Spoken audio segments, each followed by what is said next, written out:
Morning, everyone. Morning, everyone. Welcome to the meeting of Thursday, November the 13th, 2025. This is our Committee of the Whole. I welcome everyone that is with us, both electronically and also in the chamber. To our guests that are in the audience, thank you very much for joining us this morning. Mr. Chair, could we do a roll call, please? Thank you, sir. Electronic roll call is starting now.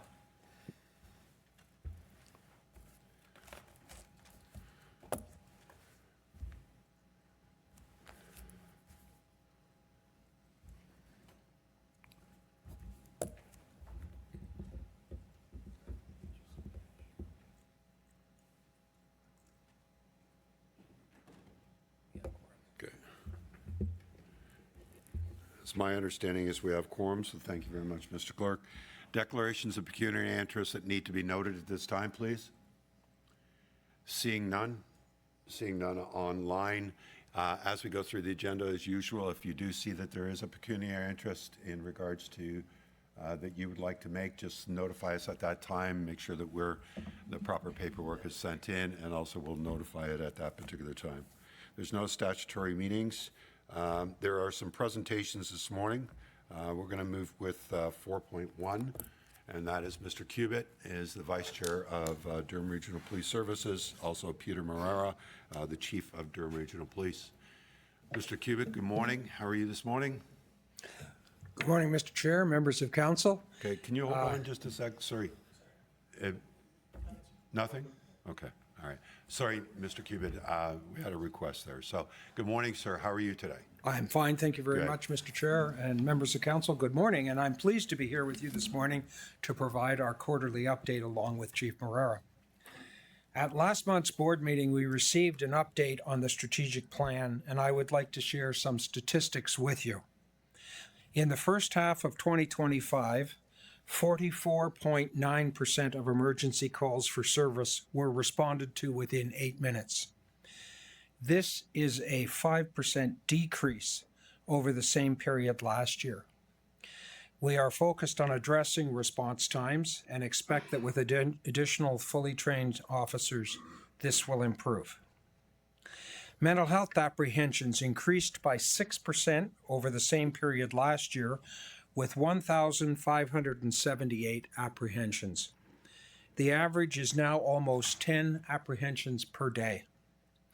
Durham Regional Police Service officers spent almost 2,700 hours waiting in hospitals with mental health patients during the first half of 2025.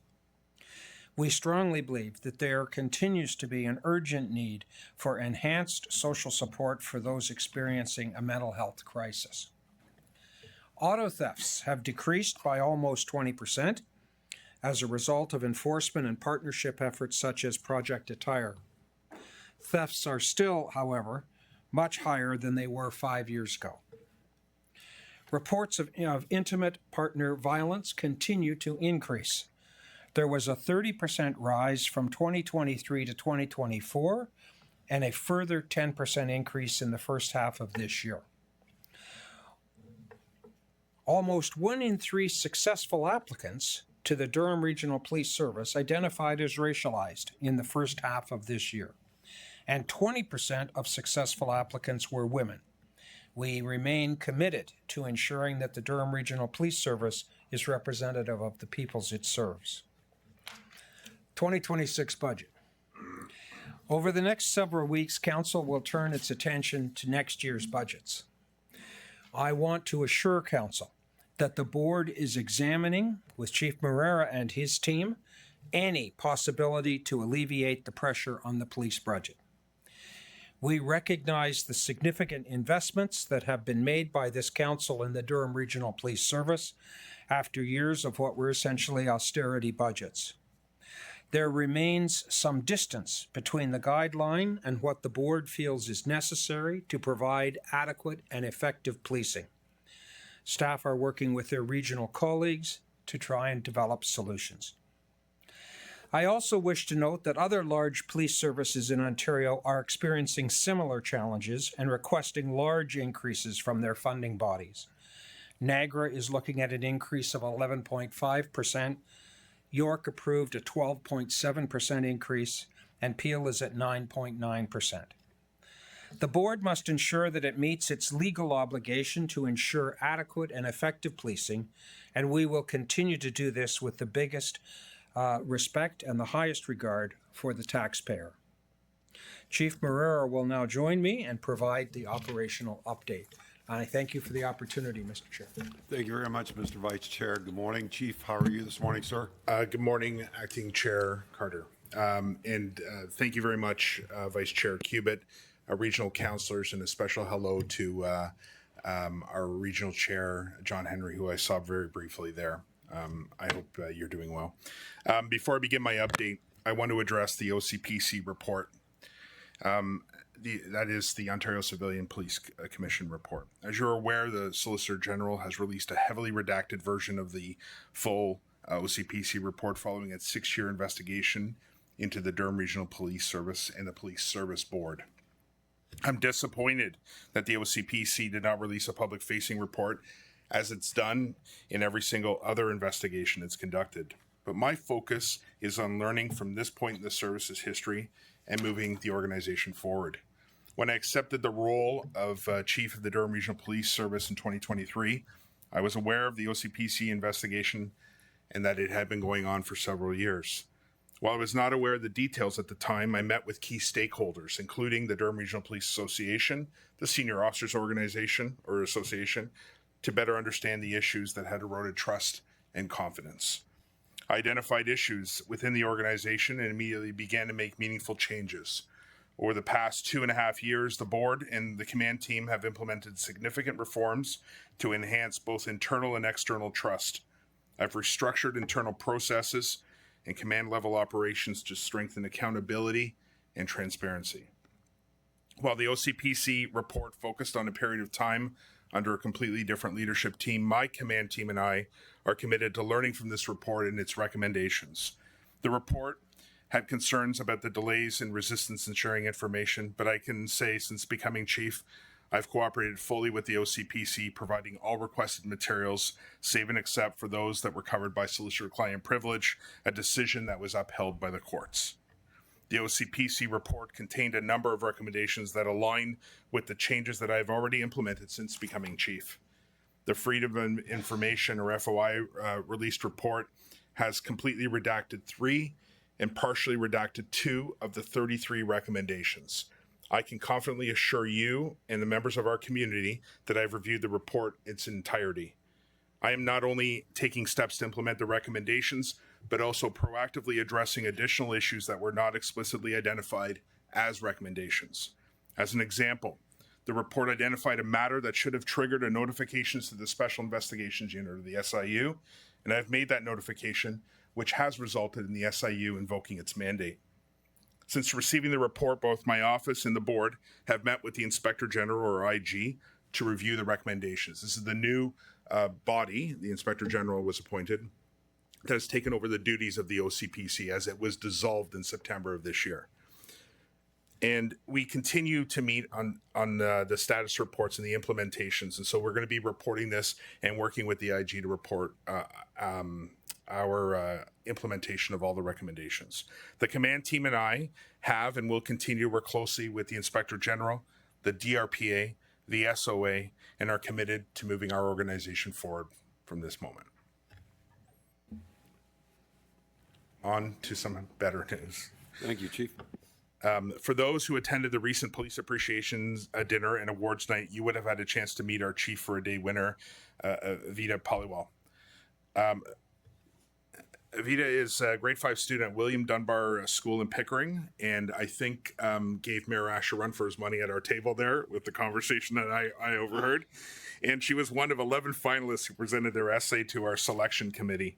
If you've had a chance to meet her, you can understand why she was selected. She was officially sworn in on October 27th and had a very busy day checking in with our members across the service and learning about our organization. I was hoping she would be able to come here today and answer any of the questions you guys may have for me instead. But apparently there's something more important called school that prevented her from being here. As I did last meeting, I would like to start with a few of the highest profile crimes and issues that our region's faced since we last met in September. We've had 3 homicides since the last time I was here presenting. On September 16th, we responded to an unknown trouble call in Clarington where officers discovered a female with obvious signs of trauma who was pronounced deceased. Our homicide unit conducted an investigation and charged the woman's husband with first-degree murder. I want to help people understand the amount of resources that were deployed in just that case. Apart from our primary response units, which were significant, we deployed our canine, our helicopter, and searched the area for a suspect and obviously evidence. Our community response unit and our public safety unit attended. Our forensic identification services were instrumental in collecting this evidence. Our Criminal Investigations Bureau and Homicide were all called in to ensure we conducted a detailed investigation that meets the rigors of our judicial processes. This is brought to bear in every single homicide investigation and many of these units in every single investigation we undertake. Additionally, our team at 911 Communications and our public information were working throughout, helping to assist with communications and directing our frontline officers and obviously the community who had questions. On October 4th, we responded to an altercation in downtown Whitby and located a male who had been assaulted. He was transported to a Toronto area trauma center where he succumbed to his injuries. An Ajax man has been arrested and charged with manslaughter. On October 16th, an 80-year-old male was located deceased outside of a residence in Oshawa in close proximity to an Islamic place of worship. Our Equity and Inclusion Unit remained connected in assisting with this tragedy. On October 20th, the Homicide Unit arrested the victim's 42-year-old son at a residence in Oshawa. I know there's a lot of attention and commentary on social media regarding this homicide, but we are committed to ensure that what we produce as messaging is factual, not speculative, and reassures the public. We issued a community safety alert for Matthew Donald Adlam, who was released after serving a sentence for a number of sexual assaults related to offenses. Mr. Adlam is currently residing in Oshawa. We don't issue these alerts often. I've done this just twice before since becoming chief, but this is a high-risk offender who has recently been released into the community. And as chief, I have the authority under the Community Safety and Policing Act to issue a warning that meets the level of heightened community risk, and I will continue to do so moving forward. This individual has a history of serious criminal convictions, including sexual assault with a weapon, sexual assault, indecent act, criminal harassment, break and enter, uttering threats, carrying concealed weapon, and a violation of long-term supervision orders, and he poses a significant risk to our community. That speaks to the work our officers do when it comes to compliance checks in our bail dashboard. For those of you who attended our Padan night, you would have seen the amazing work that went into the creation of this tool and the huge benefit for our community. This has now been adopted by the provincial government, and the OPP is now rolling this out right across the entire province. Started here in our partnership with Toronto. Our compliance checks have more than tripled since 2022, when we conducted just over 1,600 checks. So far this year, we're well over 6,000, approaching 7,000 checks. This speaks to both the increasing demand that exists out there and how we're leveraging technology to improve our efficiency. While we have seen a decrease in many types of crimes year to date, our shootings remain heading in the wrong direction, a 12% increase from the same period in 2024. And we've had 14 people struck by bullets, and 3 of them unfortunately succumbed to their injuries. Intimate partner violence incidents continue to increase with more than 1,200 victims this year. Of those, 16% had previously been a victim of intimate partner violence in the last 5 years. I know it can be a significant challenge to come forward and report, and that is, and this problem far exceeds the numbers I share with you today. November is Intimate Partner Violence Awareness Month, and I encourage everyone to show their support for this troubling epidemic. I want to thank our close partners at Victim Services of Durham Region and remind our community that if you are the victim of an intimate partner violence offense, our VSDR can help. And there's no obligation to report to the police if you reach out to them for help. When you're ready, we'll be ready. Another troubling trend is related to crime committed by younger and younger individuals. I often speak about recidivism and the ages of many of our offenders we are seeing in our region. I want to highlight 3 armed robberies that occurred since we last met. Out of the 13 suspects arrested in those offenses, 12 of them are young offenders. 4 of them were on court-imposed conditions for previous similar offenses. One of those offenders is just 12 years old. We have seen a concerning increase in the number of youths being charged. In 2023, 692 youths were charged. In 2024, that number increased to 774, representing an increase of 12%. When you isolate those incidents to those involving firearms, the numbers are even more concerning. In 2023, 12 youths were charged with a firearm offense. That number tripled to 36 in 2024. So far this year, we're at 19. These incidents underscore a growing concern about the frequency of violent offenses involving young people and the challenges associated with youth recidivism and bail compliance. You now begin to see why I've spoken out about this, along with all the police chiefs in Ontario, about the need for wholesale changes to not just our bail programs, but the Youth Criminal Justice Act as well. I was hoping that Bill C-14 would have added a standalone charge for those who groom or solicit young individuals for the purpose of criminal activity, and I will continue to advocate for that. Further to Vice Chair Cubitt's opening remarks, I've often spoke about mental health calls and police response. The baseline narrative that police are not the appropriate response is often a topic that is raised. While I think we all wish that people receive what they needed to prevent them from going into crisis, I do want to touch on the narrative that police officers are not an effective response to these calls. A picture is worth 1,000 words, and I really wish that I could show you the hundreds of body-worn camera videos of our officers responding to individuals in mental health crisis and the incredible work that they do. Because this is a public session, and out of respect for those in crisis, I'm unable to do that, although I have shared it with our board. Let me walk you through some examples to provide you some context and perspective. It wasn't long ago that there was a lot of conversation about a new response model for mental health calls, and it came with the assumption that police consistently mishandle mental health crisis and lead to bad outcomes. It cited CBC reports and noted an increase in mental health apprehensions by the Durham Regional Police Service. But rather than ask why more people in crisis are turning to police for help or acknowledging upstream systemic gaps, the conclusion was that the response model itself was broken, and I unapologetically disagree. I've witnessed countless calls where officers have de-escalated volatile situations with compassion, patience, and courage, often putting themselves at risk to save the lives of those in crisis. The percentage of use of force in all mental health calls this year is 0.448%. That's less than half a percentage point. And just to put that into context, simply drawing a conducted energy weapon, a taser, to seek compliance constitutes a use of force, and a report would go in.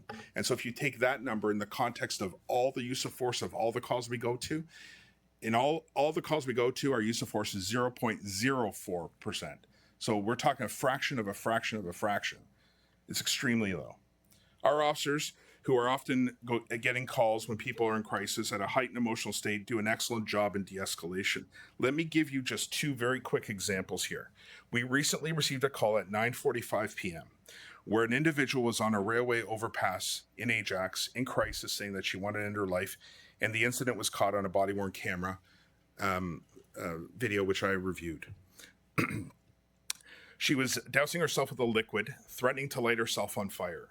Officers calmly spoke to the female. When she said that no one cared, the officer responded with, and I quote, "I do, not as a police officer, but as a human being." This started a very important conversation. He told the woman that they were going to talk, and if it took 3 days, then that's what they were going to do, and that he would not leave her. She had proceeded over the guardrail, and her intent was to drop to the railway tracks as a train approached, and there was a train approaching. And the officer was able to grab a hold of her and pull her back over that bridge. Struggled with her for a bit, but managed to get her under control and take her to hospital. This year alone, that person had been apprehended 14 times. 10 of those apprehensions resulted in Form 1 holds at the hospital. I would like to tell you that this is an isolated example, but unfortunately it is not. If this officer was not successful, there would have been a special investigations unit investigation that looked into our actions and all the related incidents. Every decision the DRPS members made would have been dissected and scrutinized. I question, why is there not the same scrutiny when a woman, as in this case, leaves a hospital and immediately heads to a bridge, the nearest bridge, to end her own life? Where's the scrutiny when someone continues to be apprehended under the Mental Health Act over and over again and is connected to multiple services? This woman was well supported, but is clearly not getting the help she needs. In another example, officers responded to a mental health clinic, where a young man in crisis told him that there was only two outcomes. Either he would die or the officers would. As his father and the mental health clinician stood by, our officers spent 30 minutes calmly engaging with him, listening and building trust. It ended with the young man saying, "I feel better. What you said gave me hope." He asked the officer for a hug, and it brought the incident to a peaceful resolution. Another example that challenges the accepted narrative that police response leads to poor outcomes. We have talked in this chamber about reducing police demands for mental health calls, and I support that, if the solution actually delivers better outcomes and addresses the real problems upstream. If we can focus on upstream and do the hard work, have difficult conversations by bringing all the parties and all the levels of government together, we will see less demands on police to respond to these calls because they're being properly addressed before somebody falls into a state of acute crisis. We need to create systems that are designed not to just tread water, but to enact real change. We need to start measuring outcomes of support, not engagements. This is a false narrative that is out there and is dangerous and is producing these outcomes for people that puts more and more of our citizens in harm's way. So that a mother doesn't leave a hospital and immediately go to a railway bridge overpass, one to end her life after being apprehended 14 times in 1 year. Everyone in this room should be asking, do emergency rooms have the right staffing 24/7 to actually deliver treatment for people in a mental health crisis? Does legislation allow hospitals to hold someone with severe mental health illness and addiction long enough to ensure they're getting effective treatment? Do we have the right housing spaces and supports to deliver the best outcomes?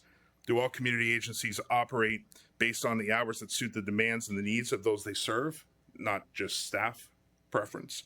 Do all agencies work collaboratively and measure the impacts of their programs on outcomes, not just engagements? Is funding being invested in the programs that are making a positive difference, and stop funding programs that do not work?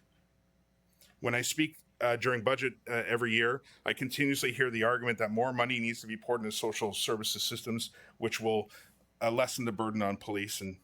But time and time again, we're seeing the same things happening over and over again. And we really need to take an evidence-based approach to this, have some very tough conversations, particularly since the outcomes are putting our people and our citizens in harm's way. And I will remain committed to addressing these dynamics head on, ensuring the DRPS continues to be a place where people want to serve and, more importantly, stay as police officers. Tomorrow we launch our Festive Ride program with the aim of protecting our roads from impaired drivers. Just yesterday, we had an impaired driver run a red light in Pickering and collide with one of our police cruisers.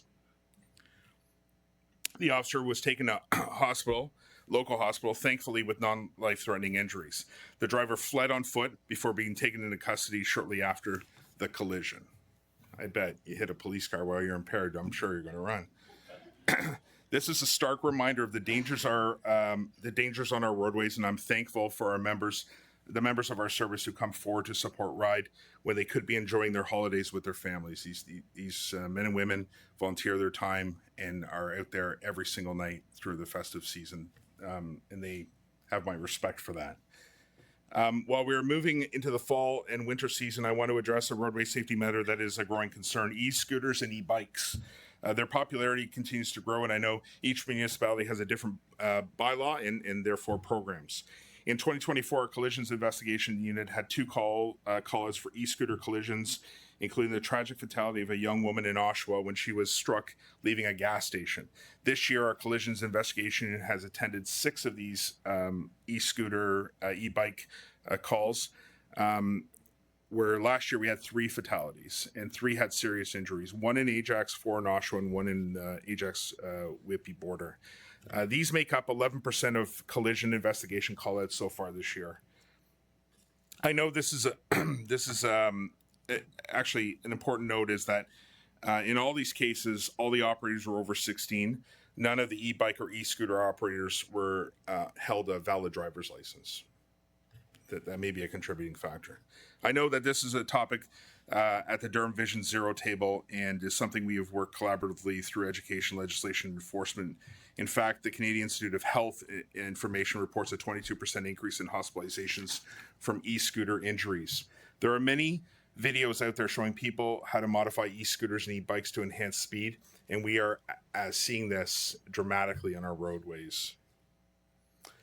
As Vice Chair Cubitt stated, we do approach each budget trying to balance what is needed to address community safety and deliver adequate and effective policing in Durham Region and the economic pressures faced by our residents. Before we come to the board and then Regional Council, we have meticulously reviewed our budget cases and selected those investments we believe are critical for 2026. We've already deferred some of those investments and before we bring a final recommendation to the board and then the board to the region. The reality is that the region continues to grow and demands and expectations of our community regarding policing and community safety continue to grow. Mayor Ash, I'm going to acknowledge you again. You hit it on the nail on the head at a recent North Pickering EMS opening that with thousands of new homes planned, the demand for timely, high-quality emergency services has never been greater. You're absolutely correct. We face the exact same pressures and have for some period of time. About half of our budget request is to meet inflationary pressures. This is a notion that if we don't make there is a notion that if we don't make any strategic investments this year, it would just remain status quo. But that line of thinking assumes the region is remaining stagnant. That population will remain the same, that complexity of crime and demands do not increase. I also want to remind Council that those investments made today on our front lines take about 15 months before they are fully realized through independent patrol. Vice Chair Cubitt spoke about our response times going down by 5%. And what I like to tell you, it's because we have more cops out there, and we do. The reality is we've also seen a decrease in the number of emergency calls that we've had. And so I think we need to take that into account. We have been employing certain strategies that have reduced our emergency calls. While I don't want to speak about the specific numbers today, I will walk you through some of those strategic investments that we have included in our 2026 budget. We have 75 uniform positions, including 30 that are dedicated to our front line. Adding education training staff. We have to expand our academic staffings. We have not expanded our academic staffing since 2010. And these demands have grown from the number of officers we have to the increasing demands in the new CSPA training regiment. Body-worn camera staff. This was a regional request. This council requested it, and one that has grown significantly. As I mentioned in September, the cost and volumes of work has grown exponentially. We are predicting a 34% increase in body-worn camera workload this year, and the cost of this program over the first 5 years is over $15 million. Adding one detective constable to support missing person coordination is one of the investments we're making. We currently have one coordinator, and we have approximately 2,700 missing people a year. Just to put it in some context, Peel and Toronto have multiple coordinators, and they are hovering around the same number of missing people. A dedicated robbery auto crime enforcement unit. We received provincial money, grant money, and we pulled officers off other duties to create this car theft task force, and it's spurred into this organized crime rings that we have been able to detect. You've heard it under the project name of Project Attire. That grant runs out in 2026, and we've seen significant results tackling historic numbers. We had 620 auto thefts in 2021. That rose to 1,348 in 2023. And this year, we're seeing about a 20% decrease on what is historic numbers, but we're moving in the right direction because these officers are out there. Financial crimes intake and staffing. Fraud cases have significantly increased. Cryptocurrency-related fraud was up 34% in 2024 and the previous year. We want to expand our gun and gang unit. Firearm discharges are reaching record highs. It's the one crime category that has increased this year. Enhancing court services with special constables. We are managing, we have managed just under 4,000 prisoners where we were managing just around 3,000 just last year. Developing a real-time operating center and modern hub will integrate live video feeds, drones technology, and advanced situational awareness software, giving officers instant access to information during incidents. It means faster response, better coordination, ultimately improved safety for both our members and our community, and modernizing our IT and finance departments and creating a standalone drone program. If any of you as elected officials would like more information, I'm available to answer any questions you have. And finally, I just want to talk about very quickly our 10-year capital plan. Many of you know that our current facilities are outdated, undersized, and unable to support modern policing or future growth. The lack of flexibility for expansion were never designed for today's operational needs. Our 10-year capital plan, based on the Independent Spatial Needs report completed in 2024, addresses these challenges. While timelines have tightened and budget pressures have increased, we can no longer defer these investments. We are working closely with the region to finalize the servicing and finance strategy, secure council approval, and establish a DRPS capital reserves program. This plan is critical for several reasons. This plan is critical for several reasons. Our strategic alignment enables our facilities to support DRPS's long-term goals and provides clear direction for the organization. Operational efficiency, frontline services will be located where they best serve the public, and supporting units positioned together that improves collaboration and effectiveness. Financial responsibility, long-range planning improves forecasting, spreading costs over time, and avoids sudden financial shock from infrastructure failures or high debt. Asset management, proactive maintenance and replacement prevents costly emergency repairs and extends asset life. Many buildings are beyond their useful life, and others require major upgrades within the next 5 to 10 years. Objective prioritization projects were evaluated using a systemic framework to ensure funding goes to the most urgent needs and community benefits, such as legislatively required education improvements, for instance, makes our training facility a priority. Future readiness investments in facilities like the Education Training Center will allow us to enable advancements in technology, including AI and drones, ensuring the DRPS stays ahead of emerging threats. In short, our 10-year capital plan provides a roadmap for sustainable success, helping us manage resources wisely, adapt to future challenges, and deliver essential services. So why does this matter now? We must provide the right spaces in the right location to meet the region's current and future needs while being cost conscious. For example, our downtown Oshawa division is beyond capacity and deteriorating, forcing us to rely on Whitby and Clarington for coverage, drawing vital resources away from those growing communities. We are looking at what we are paying in rental costs of square footage for facilities we have, and that is something that our elected officials should be asking, as well as ensuring we're good stewards of the taxpayer dollars. And Acting Chair, that is my presentation here, subject to any questions you or council may have. Chief, thank you very much for the opportunity to do your presentation. Mr. Cubitt, thank you very much, and to the staff that is joining you today, thank you. We have several speakers that would like to ask you questions in regards to your presentation. The first speaker on the list is Councillor Lee. Councillor Lee, good morning, sir. How are you? Very well, Chair. Thank you very Good. much. Questions to the Chief, please? Actually, my first questions to Vice Chair Cubitt, if that's okay. So, for Mr. those who Cubitt? had seen the report, there was some recommendation, the OCPC report. There was recommendations. Why wouldn't the recommendations be available? So I understand why maybe the report's redacted because there's names, but recommendations should be innocuous enough, would they not? I think, Chief, you would be more suited to answer that question. Yes, if I could.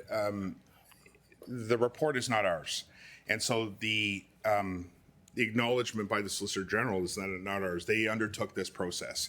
I would have preferred them to be unredacted, to be honest with you. I've pushed for everything to be released as much as we could. Obviously, there's the one concern about the privacy of people who are not the subject of the investigation and their names. The OCPC should have produced a public-facing report as they have done, including recommendations as they have done in other investigations. Why this was not done at this moment, I have no clue whatsoever. I've yet to receive anything, but I share your frustration, sir. Councillor? Thank you.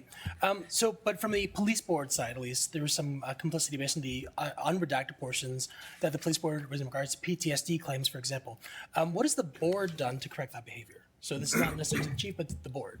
Has the board taken any steps since the report to correct any kind of shortcomings? This is PTSD. Vice Chair Cubitt? So, Morning. To the So question, good please. morning. The question relates to PTSB. I just on just a quick grazing of the report mentioned that there's some issues, some defaults from the police board regarding PTSD claims. So the police board was named in some of the actionable, so to speak. So has the police board taken those steps? So let's put things in context to begin with. We're not talking about the current police board necessarily. of We're course. talking about a historic police board. So it's hard for me to answer because I may not have been on the board at the time they made some of their positions known with regards to PTSD. I think generally speaking, boards across Ontario, as evidenced by the Ontario Association of Police Service Boards conversations at their conferences around PTSD, has always been a strong commitment to support any kind of treatment or support for the mental health and well-being of our officers, either to prevent PTSD or to treat it after it occurs. So let's put that out there first. The second concern that comes in sometimes is with the presumptive legislation.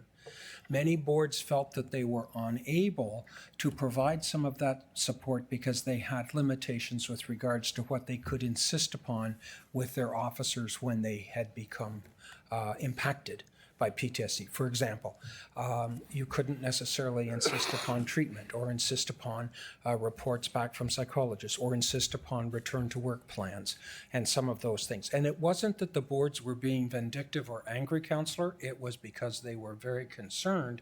They knew that if they could help officers get back to work and contributing again, that this was a positive step on their journey to mental health recovery. So that issue came in. That's a good example of how you can put something into a review that would lead the reader to an assumption that may not necessarily be as accurate as the reality surrounding that. But I hope that answers your question. But this particular board, I can tell you, is absolutely committed to the mental health and well-being of our officers, as demonstrated by our programs in health, wellness, and prevention, but also demonstrated by our very active engagement and support of any officers who are off work and are looking at return to work plans. Councillor? Thank you. So back to the chief then. So you mentioned, obviously we can't quote specific parts of the report.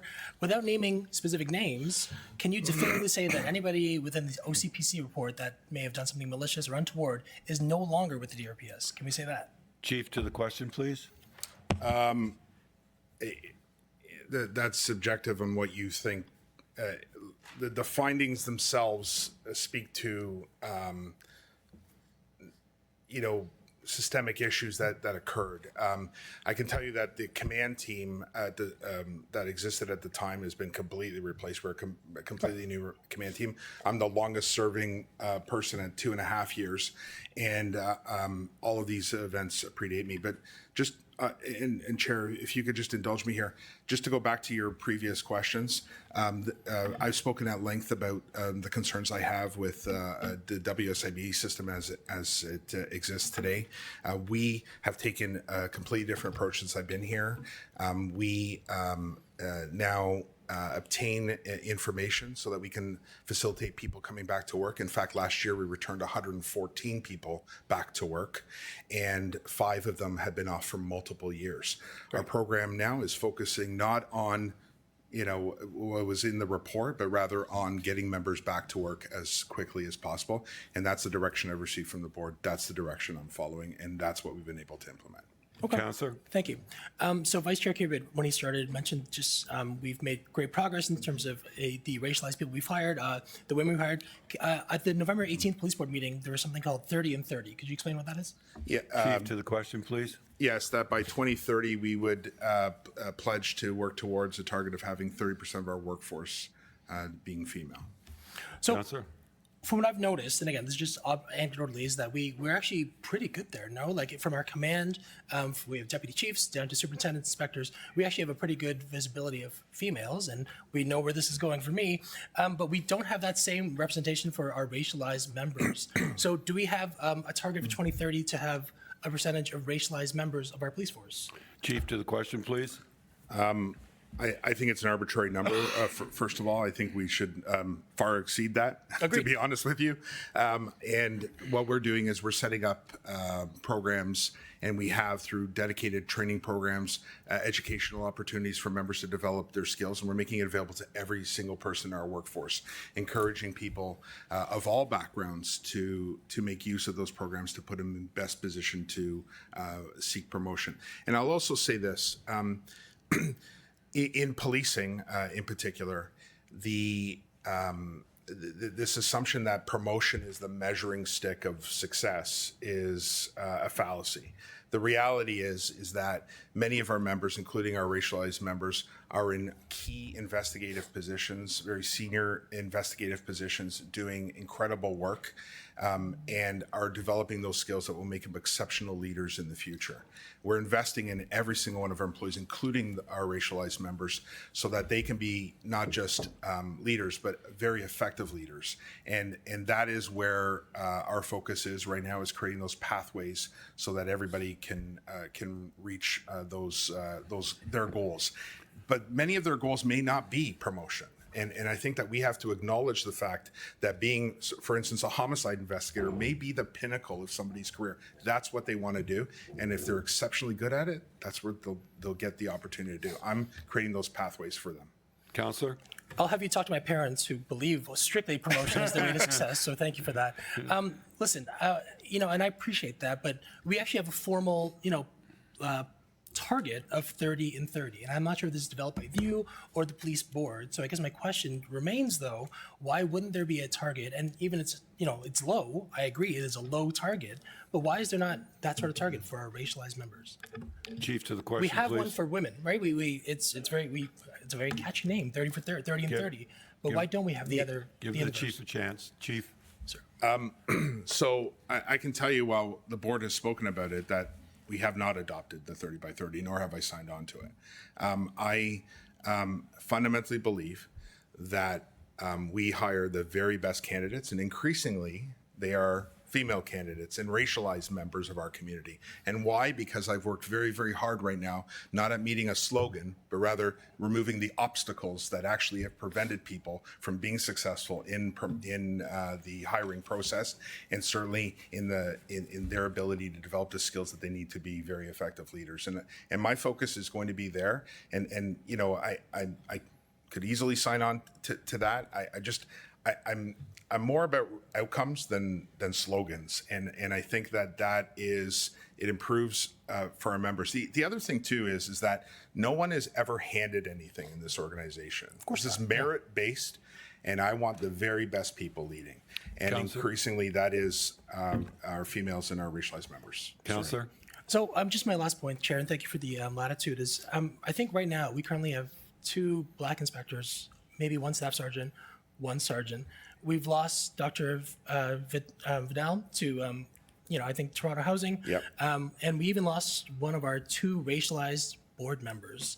So when I make this point over and over to this body and to the police board who's listening, I think it's an urgent matter delving into a crisis. We are woefully underrepresented right now. And I don't want this to be the next OCPC or Ontario Tribunal's investigation about why we let this happen to where it was. I appreciate everything you're saying, Chief. I agree with you. It should be merit-based, and maybe there are limits, but I just want to make sure we're doing what we can to ensure a basic level of representation. So I'll leave it at that, and thank you. Thank you, Chair. Thank you very much, Councillor Lee. Going to Councillor Kerr. Councillor Kerr, good morning, sir. How are you? Good morning, Mr. Acting Chair Carter. Nice to see you. Nice to look see you. Resplendent this morning, sir. Thank you. Purple is the color of the day. Questions to Apparently. the chief in regards to his presentation. Thank you, sir. We don't see the chief in purple, but that's not part of the formal uniform, so. Chief, I have 2 areas of questioning. The first concerns intimate partner violence, which I'm deeply concerned about in looking at the percentage increases. 30% and then 10%, 10%. So as per the 30%, as the 2023 numbers, were they based on the cumulative cases from 2022? Yes. 2022 represented the tail end of the COVID situation. Yes. is that part of the consideration in trying to understand the relative increases versus now the relative decreases? Chief, to the question, please. Yes, sir, it is. And we continue to work with all of our partners to better understand what that is telling us. But what we do know is that on average, we are attending the same addresses over and over again. And victims of domestic violence are not always ready to come forward and speak about and provide the evidence that we actually need in order to take some action. There's presumptive legislation in Ontario where if there's any evidence at all, police officer will arrest the primary aggressor. And we continue to work. That's why I want to stress that anybody who is the victim of intimate partner violence and may not be ready right now to report to the police to contact our victim services of Durham Region, who will not report to us, but will provide them the support they need to make sure that they're safe and put them in a position in which they can develop the confidence to come forward, because we recognize that everybody's ready at that very moment. Counselor? Thank you. When I was a professor in the School of Justice at Durham, I always included, at that time it was called spousal abuse, also child and elder abuse in my course. And at that time, it was historically the number 2 call for police service after motor vehicle accidents. Is that still the case, sadly, or has there been a decrease? Chief, to the question, please. It's up there. I don't know if it's number 2, but I do know it'll probably be in the top 5 for sure. Counselor? I'm just going to leave that there. It's just deeply concerning to me, that's all. But I'm glad that we're seeing even though there's an increase, it's less than what it was. So my second area of questioning is with respect to dealing with people going through mental health episodes. I guess the last thing I would say is about the intimate partner violence. I mean, the stats show the more times that officers attend at an address, the more critical the chance for violence against the officer becomes. So I'll just leave that there. I'm very concerned. With respect to the individuals, and I was also deeply concerned about the woman that has been through 14 episodes. If Mayor, if you'll excuse me, the mayor attended a town hall meeting with Lakeridge Health a few years ago. And at that time, there were 8 individuals in my ward, downtown Oshawa, that were creating 85% of the violent interactions with police and business owners. So the mayor asked the question, is it not possible to take these people into care so that something can be done? And the answer that really distressed me that came back was, we don't imprison people for mental health anymore. So why is it that if somebody has a physical injury, we keep them in the hospital until it's such time that we can release them, but we can't do this for mental health? So in terms of how you can approach this as a police service, what methods or what processes can you use and are you using that would help to ameliorate this situation and encourage that individual to seek care on their own? Chief, to the question, please. I think it's an issue of getting people connected to programs. I think it's the effectiveness of the programs that we do have, to be completely blunt.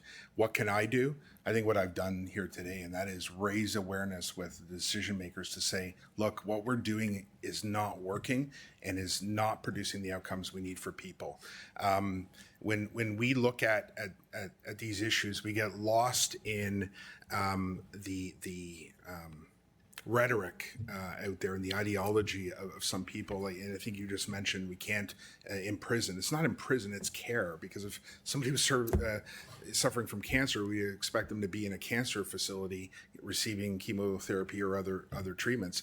And we don't take the same approach for people who lack the agency to make those decisions, those sound decisions that will improve their lives.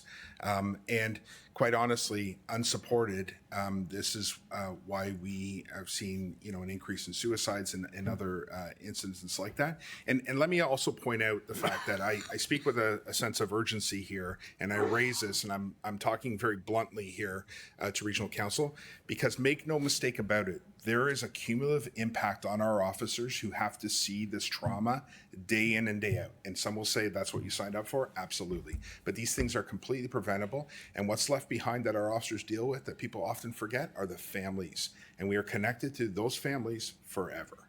And I think that there is an emotional toll there. And we got to do better for our officers. Most importantly, we got to do better for our citizens out there who are suffering and need help. Counselor? So 14 incidents with one person, it's obviously a cry for help. If on the 15th incident, this woman is successful, if I can use that word, and does end her life, is the comment going to be from the healthcare system, oh, well, we tried our best? It's just not good enough. Thank you for your time, Chief. Chief, thank you for the response. And to members of council, there was a great video that was released by the Premier of Manitoba, Wab Kinew, talking about involuntary entry into hospital and care. They're taking extraordinary steps to be able to change the provincial law, and it's worth a read. And again, he feels that it's their direct responsibility to act and understands there's going to be human rights challenges. So I just thought I'd add that to the conversation. Councillor Anderson, good morning. Yeah. Good morning, Chair. How are you this morning? I'm doing great. Thank you very much. Hi, Chief. morning. Thank you. Thank you for being here, and thank you for the presentation. I'm going to follow up on some of what Councillor Lee spoke about.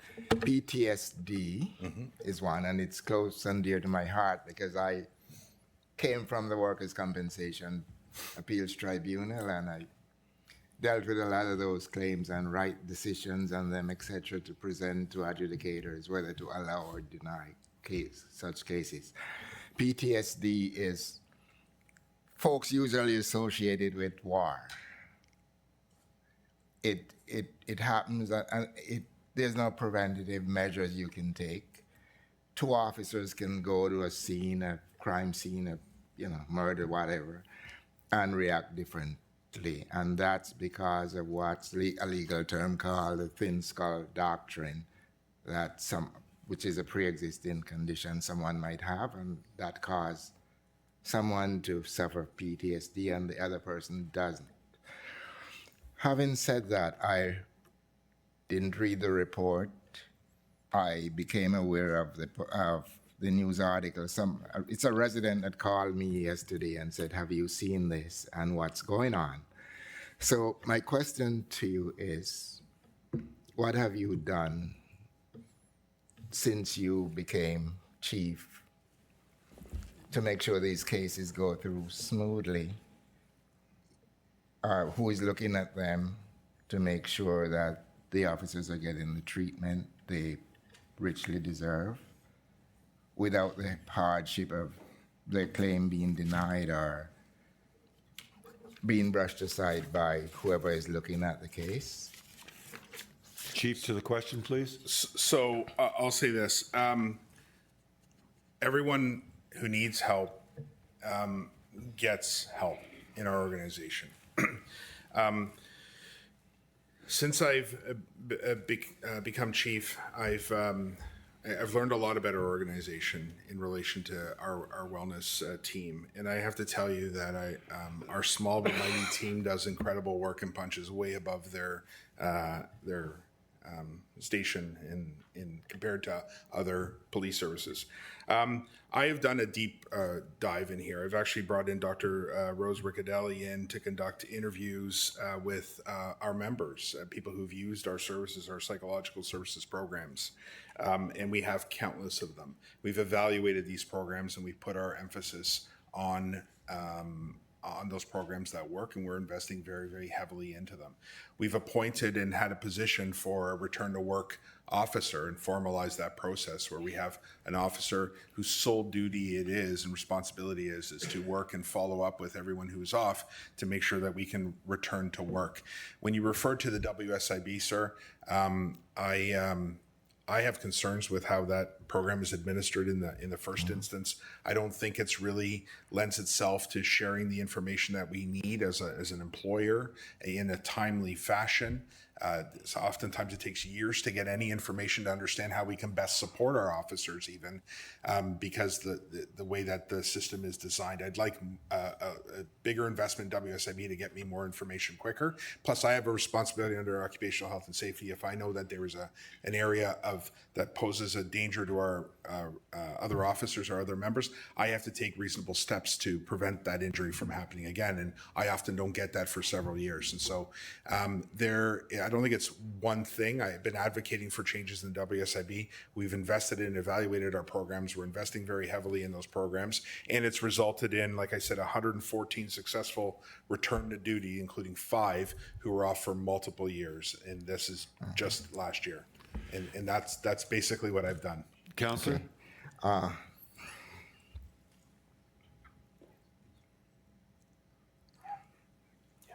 Have you brought those concerns to the Minister of Labor? Yes, I've spoken to all of our MPPs here in Durham Region. We had a meeting and I raised this issue, and through the working groups at the OACP, we have raised this issue. Yes. Counselor? Okay. Moving on, which is part of the same. It's also affecting our officers. The hiring or the promotion. I saw that in the article I read as well. That officers are not necessarily being promoted by merit, and I'm going to throw my own term in. It's like probably the buddy system or whatever. I think that's where they were going with that. Have you done anything to rectify that? Make sure a young officer goes out, work hard, and is entitled to a promotion. Make sure that person that's qualified gets promoted. Is that Chief, to the question, please. We have completely overhauled our promotional process that values the actual work and skills and experiences of our officers. And we've now run this new promotional process at every single rank. And when that process finishes, it's every candidate is outlined for me, and I make the final decision out of my office. And I actually call everybody who's successful in a promotional process and tell them that they. Counselor? okay? Thank you. And moving on, can you indulge me a minute? I'm going to read a section from that I needed some clarification in. It says that the DRPS and the board has spent about $2 million on legal expenses since the OCP investigation began, and the report blames the board and the DRPS for an unjustified significant expenses at the taxpayers' expense, which has any of this $2 million been spent while you were there, or this predates you? Chief, to the question, please. So I'm not sure how much predates me. The majority of it does. I don't know where that 2 million. I don't know exactly when that figure was given. I did take a position on one instance of solicitor-client privilege. We did go to court. We won, and we were awarded costs as a result. So I can't speak to the 2 million. I wasn't here when those decisions were made. But I also think that we have to be careful because the dispute mechanisms that are available in organizations using those dispute mechanisms need to be respected, because sometimes there are disagreements. I don't know what the decision making went into, how the $2 million was spent, but I can tell you since I've been here, I haven't incurred any additional costs. Counselor? So you have indicated that since you're there, you have cooperated with the investigation. Yes. Do you know why the Police Services Board would want to object to transparency? And Yeah, there are two entities here. There's the Police Services Board and there's the Police Service. I think those costs were incurred by the Police Service, not the Police Services Board. I won't speak on behalf. I don't know if the board wishes to get up and say anything about it, but I can tell you that those were decisions made by the previous command and chiefs who made those decisions to seek remedy from the courts. Counselor? yeah, so I'm not picking on you or anything like that. the Police Services Board is complicit in all of this as well, to be quite honest, and they're supposed to provide oversight, and I don't think that was the case, to be honest. So thank you very much for your answers. Thank you. Thank you very Thank much, you. Councillor. Moving on, good morning, Councillor Yamada. How are you this morning? I'm good, and the Good. purple does look good. Thank you very much. Questions to the chief, please. Good morning. My questions pertain around the Ontario Civilian Police Commission report, and it raised, from what I saw in the media, it raised serious concerns about accountability, transparency, and trust in our local policing. The report sheds light on systemic issues that cannot be ignored, issues that affect not only officers but the communities they serve. The findings make it clear that the leadership issues and governance gaps have eroded public confidence. So I would think now is time for meaningful reform. So my first question, what cultural or organizational changes are being prioritized following the OCPC's findings? Chief, to the question, please. The findings, quite honestly, in my estimation, come late. This is a 6-year investigation. Like it should have been. This should have been expedited. There was nothing new learned in the intervening years. Because I arrived here, I identified many of the issues, and I've already done many of the made many of the changes that needed to be made. In fact, out of the 33 recommendations, the majority of them have already been completed by either myself or the board in some fashion. These are not new. Anyone who came in here would have seen many of the same things. And if you look at the recommendations and consider how I've answered some of the questions related to it, you would see in the changes reflected in their promotions being one of them. And you know, there's a number of recommendations there related to that. We are, you know, our focus right now is to work with the Inspector General to produce a public-facing, you know, scorecard, dashboard, if you will, that reflects where we stand on the implementation of those recommendations, even the recommendations that are vetted out. I know what they are, and I've already actioned those, and I go beyond that report. Those recommendations are great. They're what the commission said. I also see other opportunities for growth in the organization, and I've already taken steps and will continue to evaluate the report and all of its findings to improve the organization. Councillor? Thank you, through you, Mr. Chair. Then in terms of progress, how will that be measured and reported back to council and the community? Chief? One of the recommendations in there is to report through the Inspector General, and so we've already had 2 meetings with the Inspector General.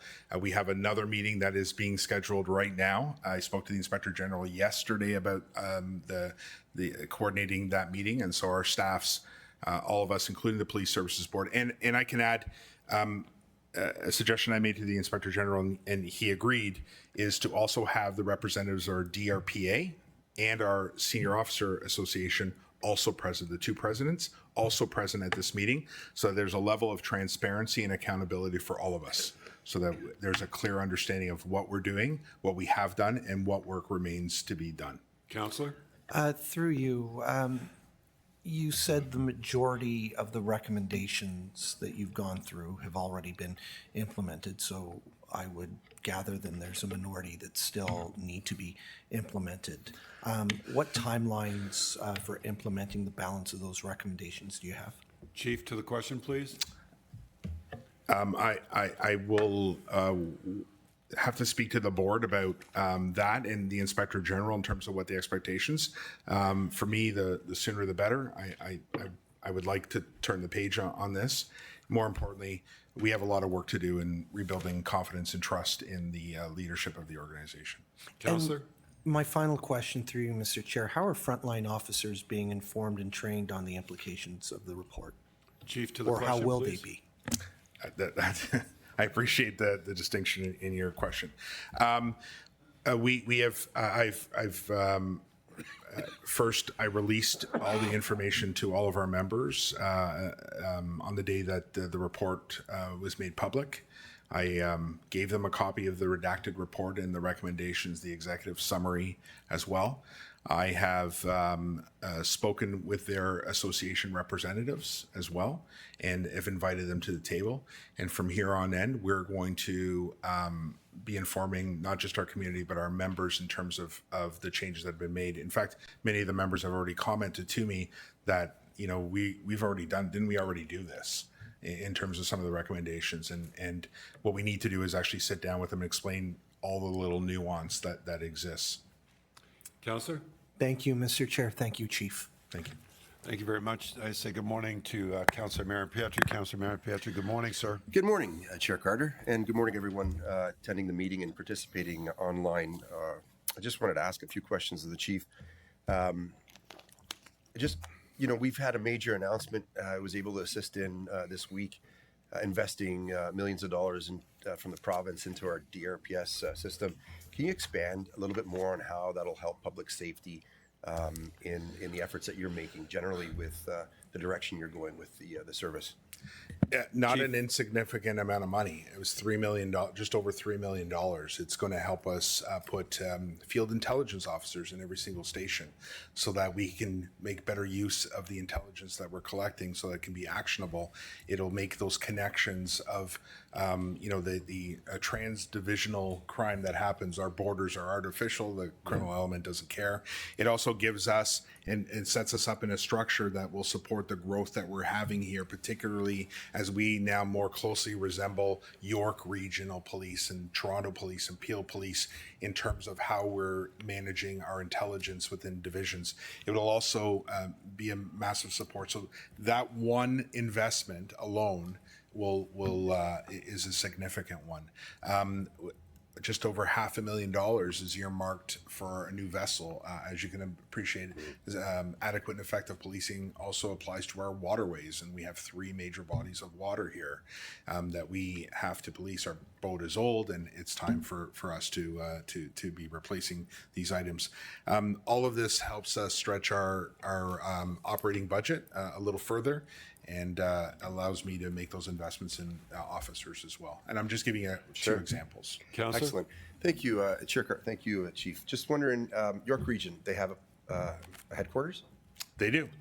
Is it solely for their police service? Yes, purpose-built. Okay.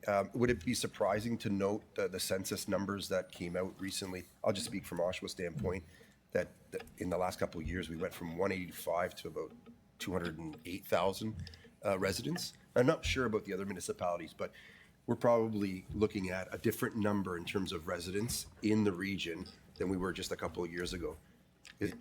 Every municipality seems to be growing dramatically. I see one of the items today is about growth in North Pickering, for instance. Yep. And I think in that report, it says 72,000 people will be moving into just one development, one area. Yeah, and so the reason why I asked the question is that we're nearing the numbers that many of the municipalities that have a standalone, police headquarters, training center, and that kind of outlook have.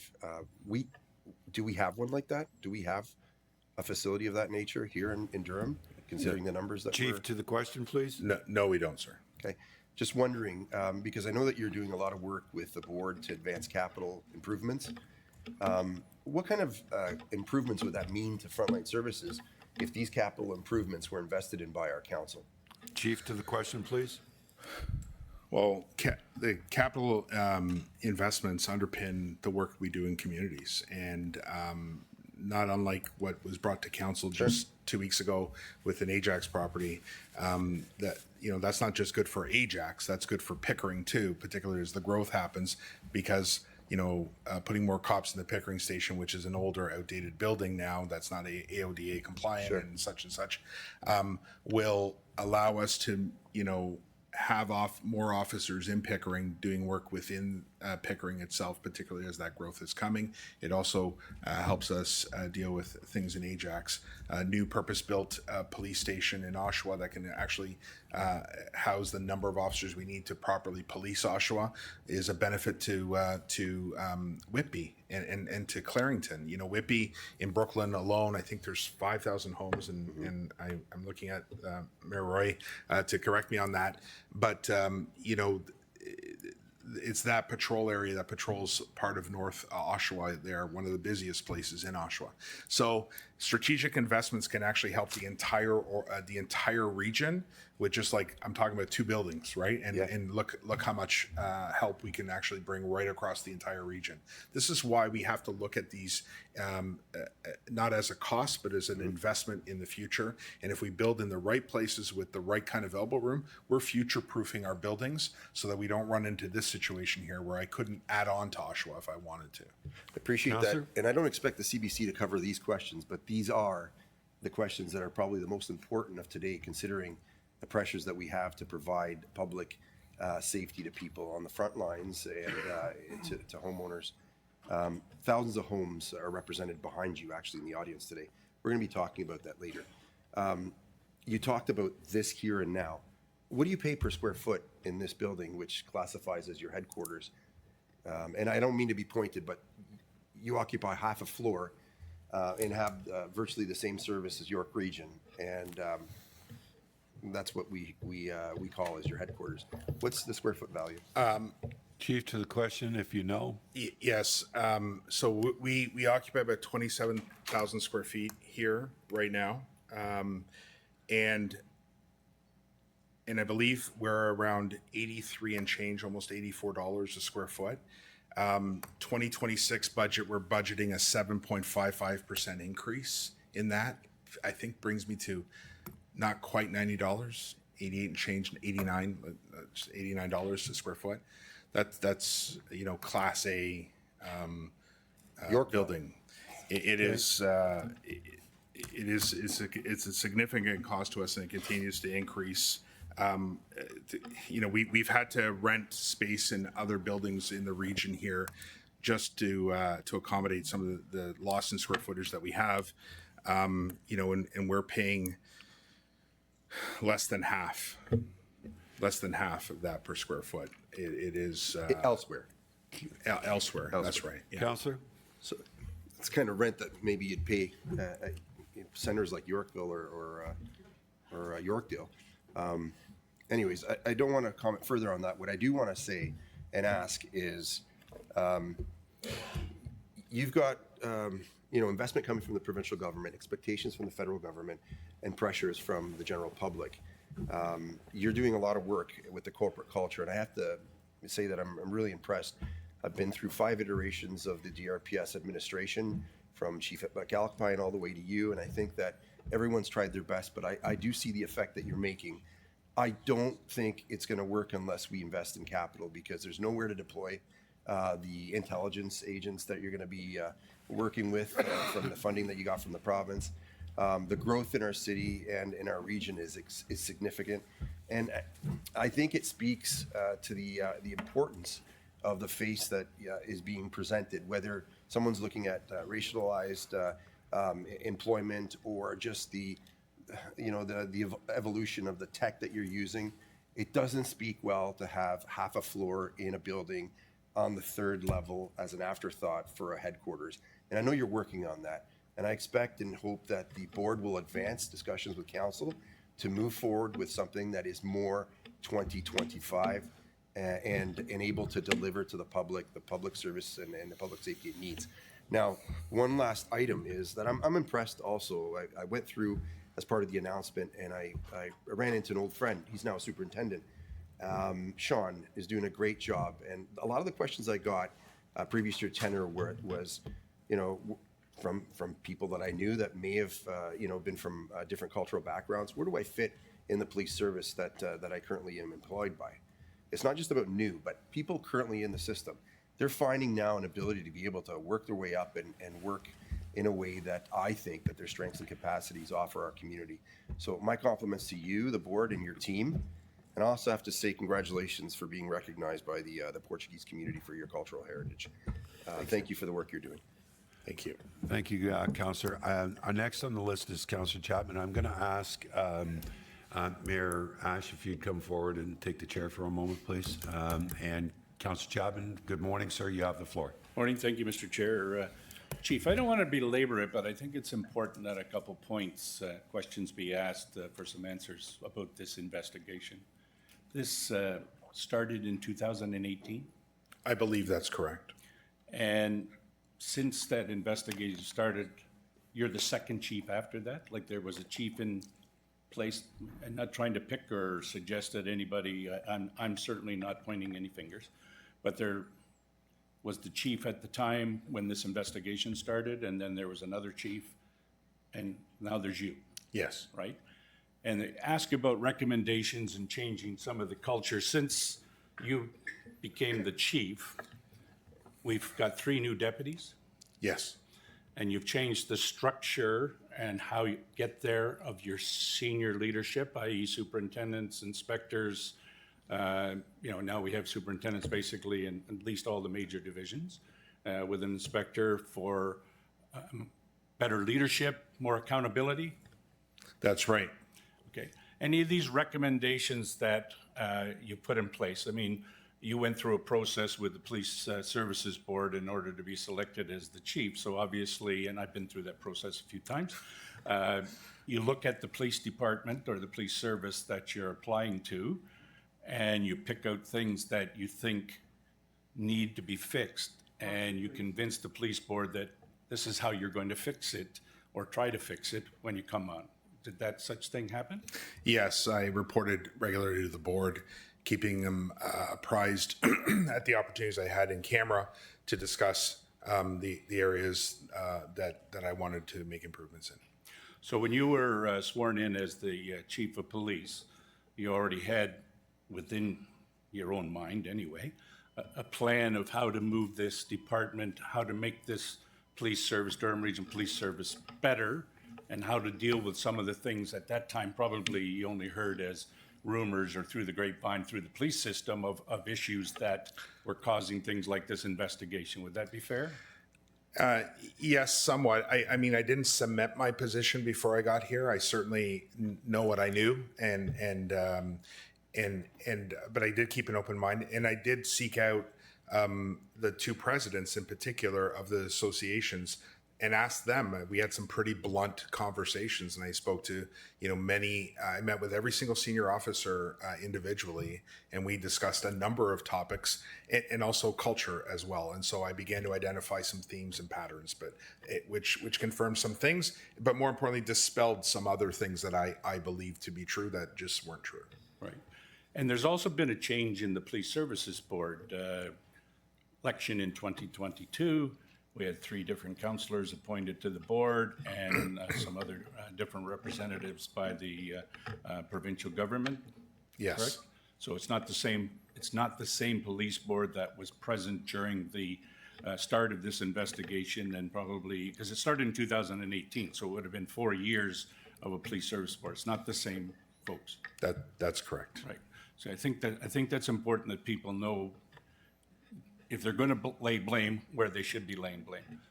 Another question is the recommendations that you haven't accomplished yet that you know about do that. Will they require staffing or other budgetary requirements in order to make some of those be implemented and more importantly to be successful? You're testing my I'm memory here. thinking of such things as, I mean, there was Yeah. the discussion about PTSD and stuff like that. You mentioned a doctor, so I know when I was with the police service, we hired a nurse at that time that could deal with that stuff that you as the chief weren't able to be aware of because of the confidentiality of medical records and things like that. That's the type of thing I'm thinking is there staff like that might have to be hired or other things that might have to be done that's going to cost money that you might have to have in your budget? Yes. Okay.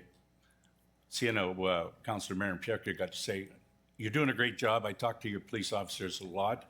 And the question from Councillor Amata was about informing them.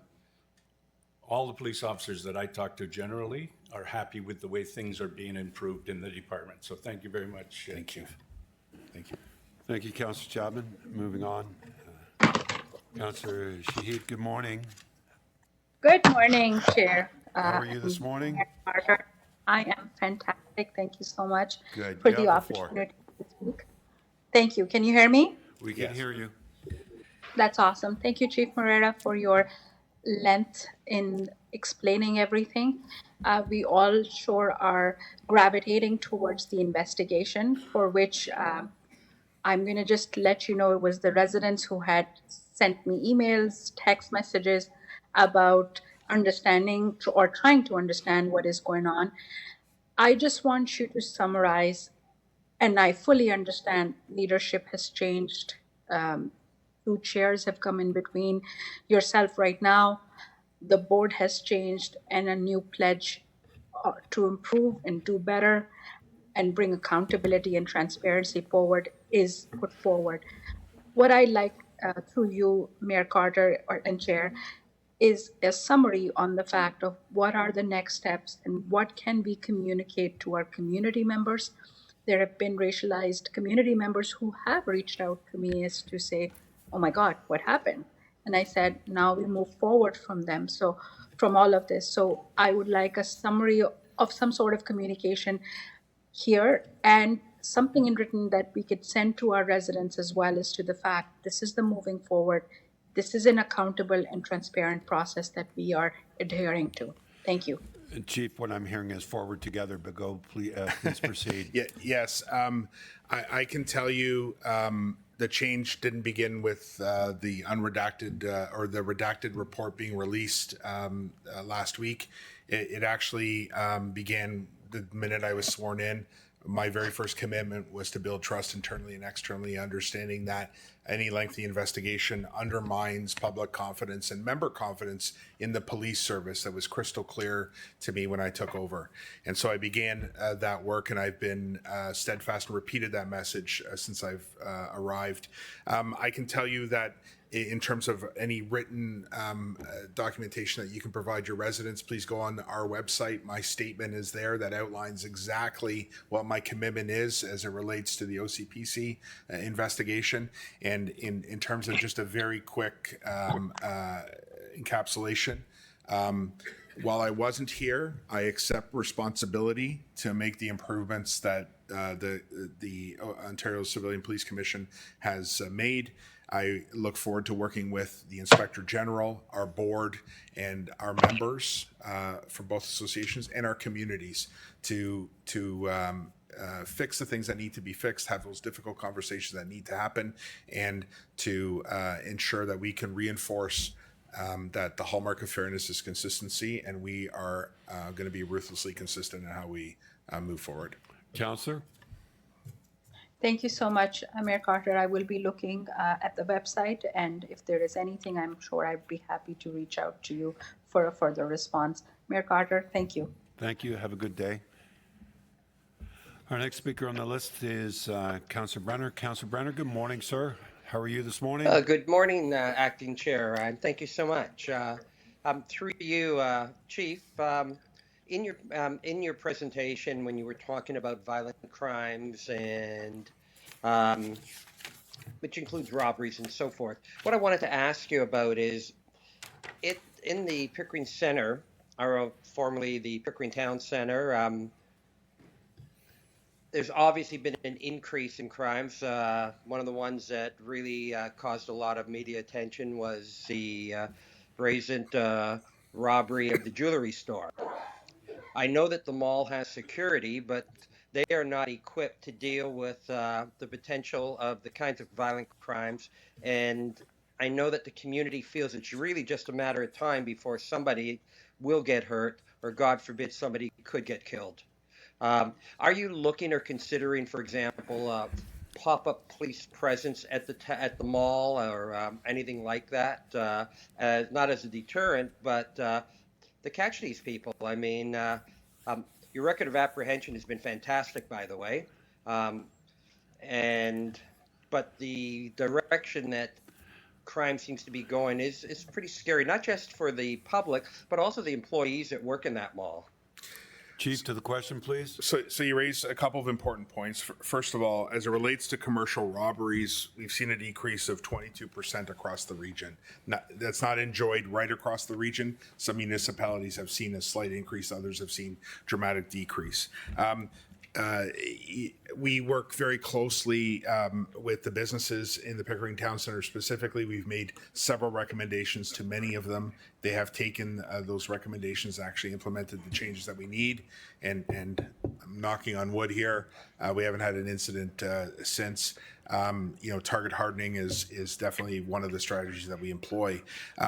The other question about a pop-up storefront, I'm always hesitant about it because then we staff a particular place, not patrol around, and that's really where I'd like officers to be.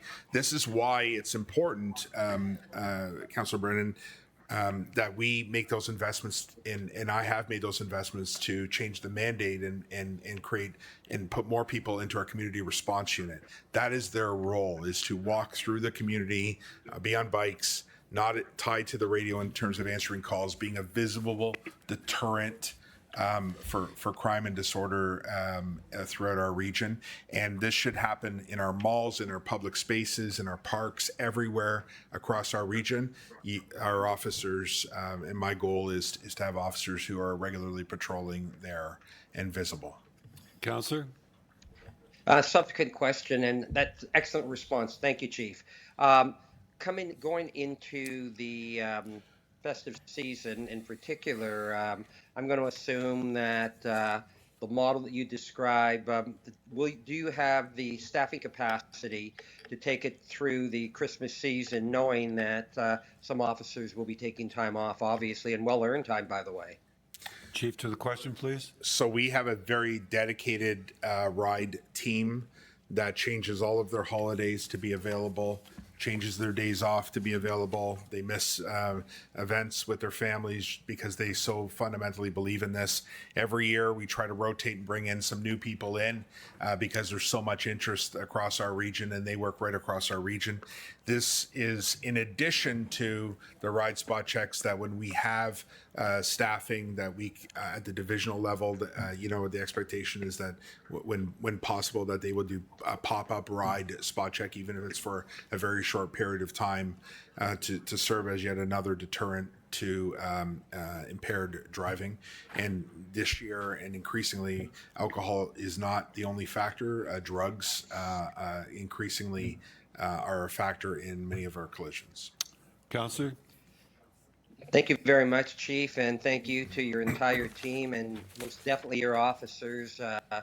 They're fantastic, and I just want to share with you, that's the kind of feedback that I hear from my constituents. They recognize the challenges that you face as a force, and 99.9% of them says, you know what, they need the resources, we depend on them, and I can tell you, your team has always been there when our community needs you. And thank you so much on behalf of the people I represent. Thank you, Councillor. Thank you. Mayor Collier, good morning, sir. How are you? Good morning, Acting Chair. Thank you so much for your good comments today, and the Chief and Vice Chair Cubitt for their thorough presentations. I apologize for my absence. I'm out of the country in a bit of sketchy internet territory, so my camera and my video is off. It's interfering.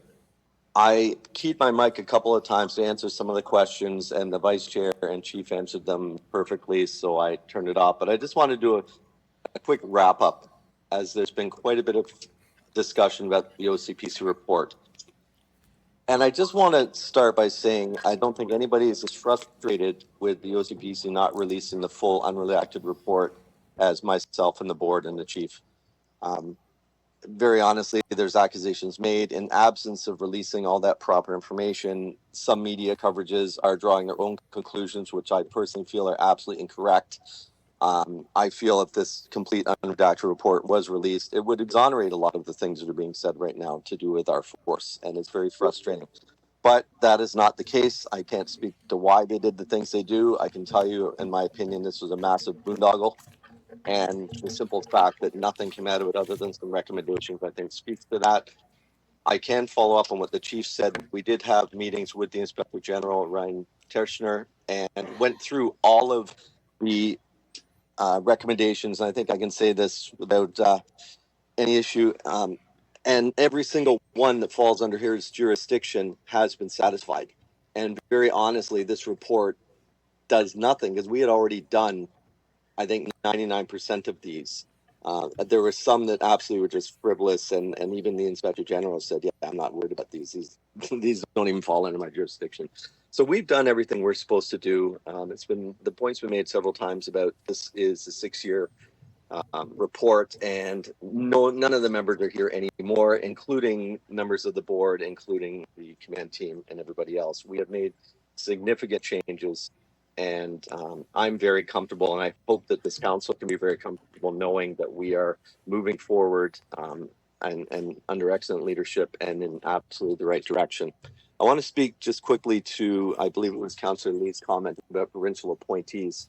Our Mark Welch's appointment ended middle of October, I believe it was. I did write a letter to Minister Kirchner and his staff in support of extending both his and Vice Chair Cubitt's appointments that comes up in January. I am very concerned next year being an election year with me not going to be there. Some other members of regional council may not be appointed. Mark is gone. If Gary's not renewed, that could potentially leave one board member with any type of institutional knowledge, and that happens to be our brand new provincial appointed board member, which I don't think is a good position for the board to be in.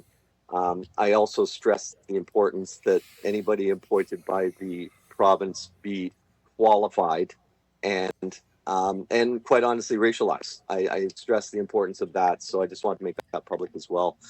Councillor Lee, that was a great question.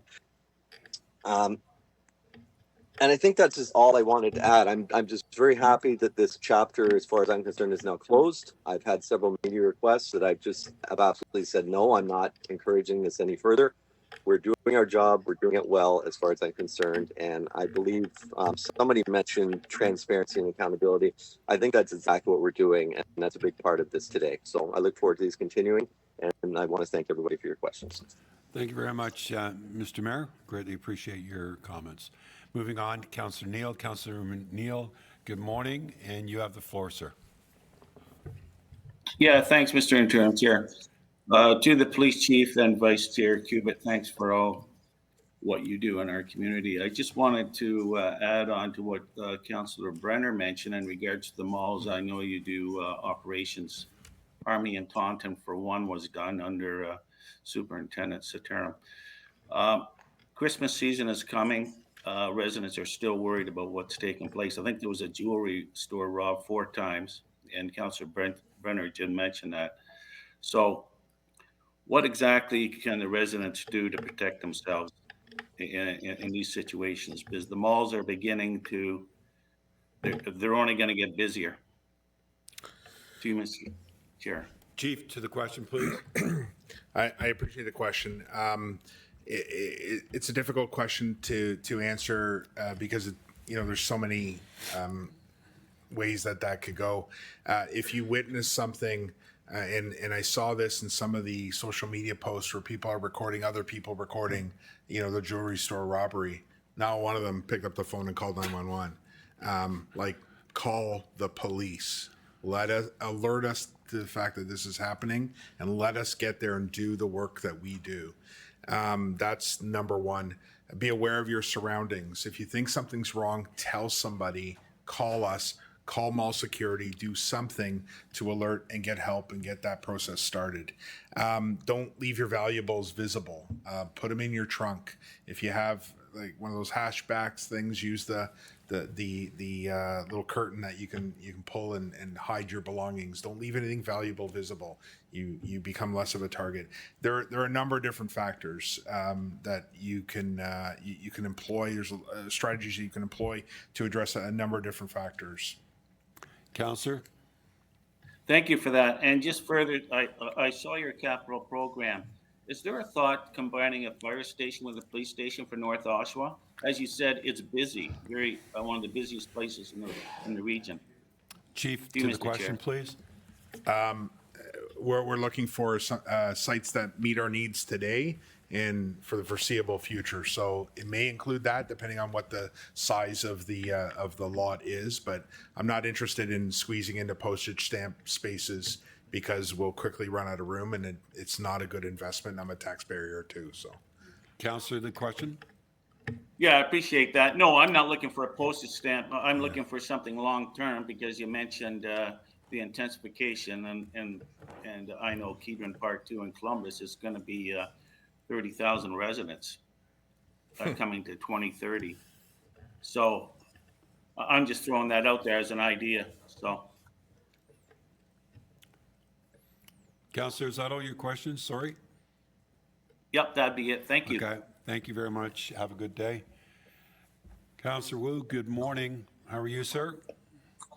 Yeah, good morning, Acting Chair Carter and Chief. Thank you. You have the floor, sir. I apologize, I missed your presentation when you put it up, but I don't know if this area has been spoken to, respect in the workplace. And Chief, you know, I think it's been said by members of council, the great job that you're doing. But when I speak about respect in the workplace, can you speak to, and then some of that, when you first started, your relationship that you built with the association and going out on parades, showing up unexpectedly at the different divisions. How is that, you know, in your DNA, if I could call it, the way you lead respect in the workplace? First, I'll just start off with the beginning of your question. It was the best presentation. I can't believe you missed it, Councillor Wu. So, you know, I when I first arrived here 2.5 years ago, I had a good sense of what was happening. The board, in its wisdom, had conducted had employed an external service that did an employee survey, and it talked about some of the top things that our members were saying. And at its core was about visibility and trust and the disconnection that happened. This is actually an area that I prefer. I prefer to not be behind my desk, but rather be engaged with our members, our community, and learning more. That's why I probably attend an inordinate amount of events, and I'm in one of our buildings. I strive to be in one of our buildings every single day in some capacity. Never pass up an opportunity to do that. Engaging with the elected representatives of our people on a meaningful basis. We must speak between the presidents at least once a day about some topic, or giving them a heads up when decisions are being made and involving and incorporating their suggestions. It's the tone that I wish to set. It's a tone that I've set throughout my career. And I'm not sure if it's a leadership style exactly, but it's just who I am. I believe that it's hard to dislike somebody that you like, and I'm hoping that people have a good understanding of where I want to go, and at least appreciate that I'm trying to do our very best under what are increasingly difficult circumstances. All of which, and my job is the easy one. Our members have the hard job. Councillor Wu? Well, if I can say, and it's just more a comment, Acting Chair Carter, and it's been said,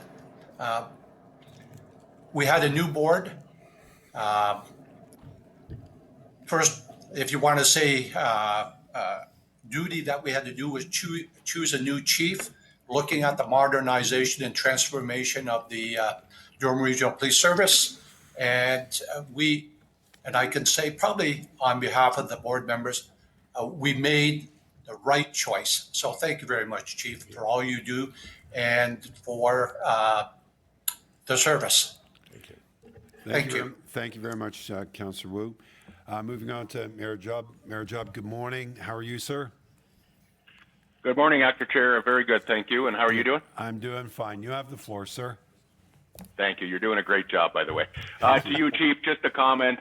I just got off a meeting this morning with our acting inspector up to the north here. Great fella. I know we're all going through some tough times here. I know the executive leadership is not in place anymore. And I just want to say thank you to yourself, all the frontline officers and the board for doing a spectacular job. The improvements over the last couple of years are noticeable. And I just want to say thank you, and please pass that on. Thank you. Thank you very much, Mr. Mayor. Mr. Clerk, I don't see any other requests to speak. Chief and to Vice Chair Cubitt, thank you very much for your attendance today. To your support staff that are here today, we greatly appreciate it. The last 2 hours have been enlightening. We appreciate your attendance, but we do have a busy agenda today, so I'll give you this opportunity to exit if you wish, sir. The best of the day. Folks, I'm wondering if we might be able to take a 15-minute bio break for staff and members. So I need a motion, please. Motion moved by Councillor Yamada, second by Mayor Watton. Any opposition? Being none, let's get back in the chamber at 11:25, please. Thank you.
So welcome back, everybody. It is 11:25. We're back in session. Mr. Clerk, could we do a roll call, please? Thank you, Mr. Chair. Electronic roll call is starting now.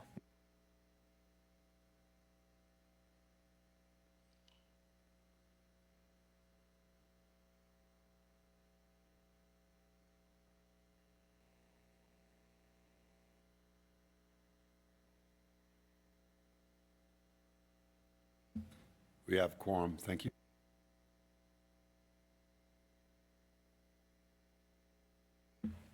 I'd like to welcome Kirsten Allen Engel, the Manager of Community Safety and Wellbeing, to update the Community Safety and Wellbeing Plan 2025 to 2029.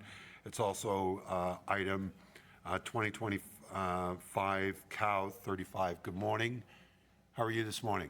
Good morning, Mr. Chair. I'm well, thank you. How are you? I'm doing fine. Thank you very much for joining us this morning.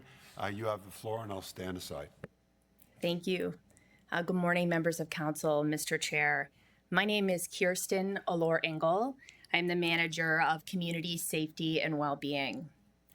The purpose of this presentation is to provide an update on the implementation of the region's Community Safety and Wellbeing, or CSWB, plan, and to recommend endorsement of the updated plan in accordance with provincial legislation.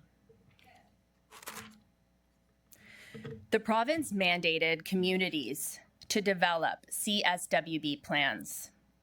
CSWB describes a place where everyone feels safe, has a sense of belonging, where individuals and families can meet their needs for education, healthcare, food, housing, income, as well as social and cultural expression.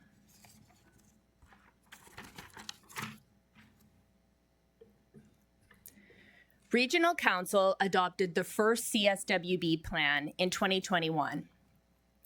The CSWB plan has served as a framework for collective action, working to support community members across the region. Provincial legislation requires municipalities to review and update their CSWB plans every 4 years.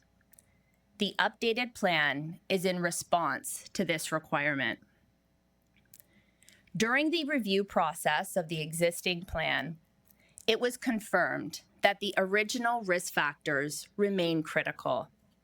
They are mental health, substance use, criminal involvement, social isolation, victimization, homelessness and basic needs, and experiences of racism. This graphic was developed by the province, and I want to take a moment to highlight its intended effect, which is to show that no one organization or sector can have all of the responsibility of CSWB. We all have a role to play. If you think of this as a scale from the most serious in the middle, that is your fire, your ambulance, your 911. An incident has already occurred, and now a response is being triggered. And as you move out into those outer rings, that's when we're talking about policy development and community planning. By working with our community partners across sectors, using a collaborative framework for integrated service delivery, ideally, many of the crises and incidents that we see could potentially be avoided, or at the very least, reduced. I'll now move on from talking about legislative frameworks and really try to bring this work to life. We've asked community, what do you need to succeed? And we have been listening. We know there's not enough funding. We know that wait lists are long and staff are burnt out, and families are struggling to meet their basic needs. Our work with community, including our municipal partners, has been an opportunity to collectively imagine what we could do differently if we did it together, if we all put forward whatever we could. Stone Soup is a classic children's book, and while there are many variations of the story, the core message remains the same. This is a favorite story in my house. I have 3 young children, and I carry them in my heart when I do this work. So I hope you don't mind me sharing one of their favorite stories with you as a way to communicate the power of collective impact. In this story, a hungry traveler arrives in a village and declares that they can make soup with only a stone. Curious but skeptical, the villagers gather around, and the traveler starts to boil the stone in the pot. The traveler declares this would be better if only we had more ingredients. Quickly, one of the villagers suggests, I have a couple carrots. Someone else comes forward, I could spare some potatoes. Someone else comes forward, I could spare a sprinkle of salt. And on it goes. Others join in, they bring more ingredients, and eventually the pot is filled with contributions that creates a delicious and nutritious soup that can be shared with the entire community. So to me, the story of Stone Soup is a story about collective impact, in that it aligns everyone's efforts, encourages collaboration, and it ensures that all contributions add up to create real, lasting change. Just like those villagers working together to make the best possible soup for their community. Now I'll talk a little bit about that stone at work. We have deep commitment from community. We cannot do this work alone. Everything we do in CSWB is for community, with community. And we have been busy making a difference together. Community told us that more funding needed to flow into community. In response, the CSWB fund was established and to date has flowed almost $1 million directly to community agencies and resident-led initiatives, the impacts of which cannot be overstated. These programs have reached over 5,000 individuals in Durham Region. This has also included flowing funding to the 7 Williams Treaty First Nations to support youth programming, including initiatives that foster historical pride and sense of belonging. Community told us that agency staff needed access to more training opportunities. So in response, the CSWB Capacity Strengthening Training Series was launched. This series has provided training to almost 350 people from almost 45 organizations in topics identified by community as critical, including ASSIST, mental health first aid, harm reduction, trauma-informed practices, and more. Community told us youth were a priority population. In response, CSWB established the Youth Action Group, otherwise known as YAG. Among other deliverables, the YAG curated artwork from 23 local artists ranging in age from 13 to 21 from across the region. Using a variety of mediums, their artwork promoted anti-violence, healing, resilience, and included themes of bullying, racism, mental wellness, and more. We also established the CSWB Strategic Advisory Group, otherwise known as SAG, which is comprised of almost 40 youth-serving organizations who meet monthly to focus on ways to support youth across that risk mitigation framework. And with guidance and in collaboration with YAG, SAG, and other partners, including DRPS, we are developing a youth violence prevention strategy. Recent community engagement on this strategy involved 36 community service providers representing over 20 organizations and almost 50 youth. Community told us we needed to relaunch Durham Connect, a situation table in Durham. We engaged community to hear how we could make this table of value. We heard from 50 organizations. As a result of this guidance, we are on track to relaunch the table in January, again in partnership with DRPS. Community told us more support was needed following violent or traumatic events. In response, we are developing a community healing toolkit, which so far has been informed by 17 interviews, 5 focus groups, and guidance from networks across the region. Community told us that seniors and older adults needed support accessing available programs and services. So in response, with partners, we developed the Guide to Community Resources for Seniors and Older Adults, and over 6,700 copies have been distributed so far. And because of our community partners, their hard work and their advocacy work, including a delegation to this council, intimate partner violence, or IPV, has been declared an epidemic in Durham Region. In response, CSWB has partnered with Violence Against Women Serving agencies to hold community walks to raise awareness. The second annual walk was held recently on November the 1st, and we had almost 500 people in attendance. This year, on November 25th, the region is hosting our second proclamation and flag raising for the International Day for the Elimination of Violence Against Women, and I hope that I'll see you there. Also, in partnership with community agencies, CSWB will complete an IPV action plan by the end of this year. And lastly, CSWB launched the IPV Prevention and Response Fund to support agencies and nonprofit organizations. Concurrent with these initiatives, CSWB has been reviewing the plan in preparation for this legislated deadline. Efforts to date have included deep academic research, steady community engagement, and working closely with our colleagues across the region.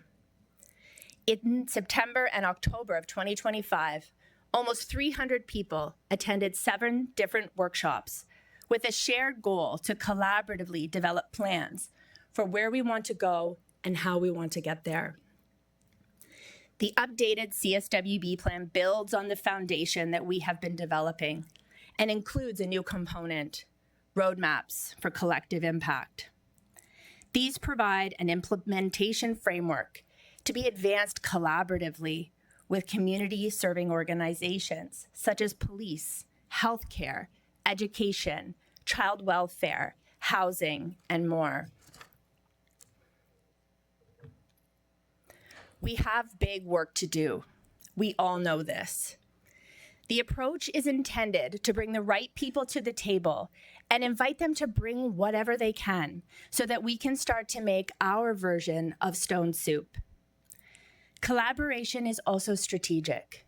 The challenges facing community require collaboration. Not only are we stronger together, we are louder together. This work is legislated. We are required to provide an updated plan to the province. We want this plan to serve as our megaphone, telling a coordinated, community-informed narrative that demonstrates the level of maturity required to get the attention and the meaningful, significant funding and support for system-level change from higher levels of government. I am very grateful, and I move with deep respect for the people who work within these priority risk factors every day, including all of you. Thank you for the opportunity to present to you today. I would like to conclude this presentation with a short video showcasing some of our partners and the work we have been able to advance together.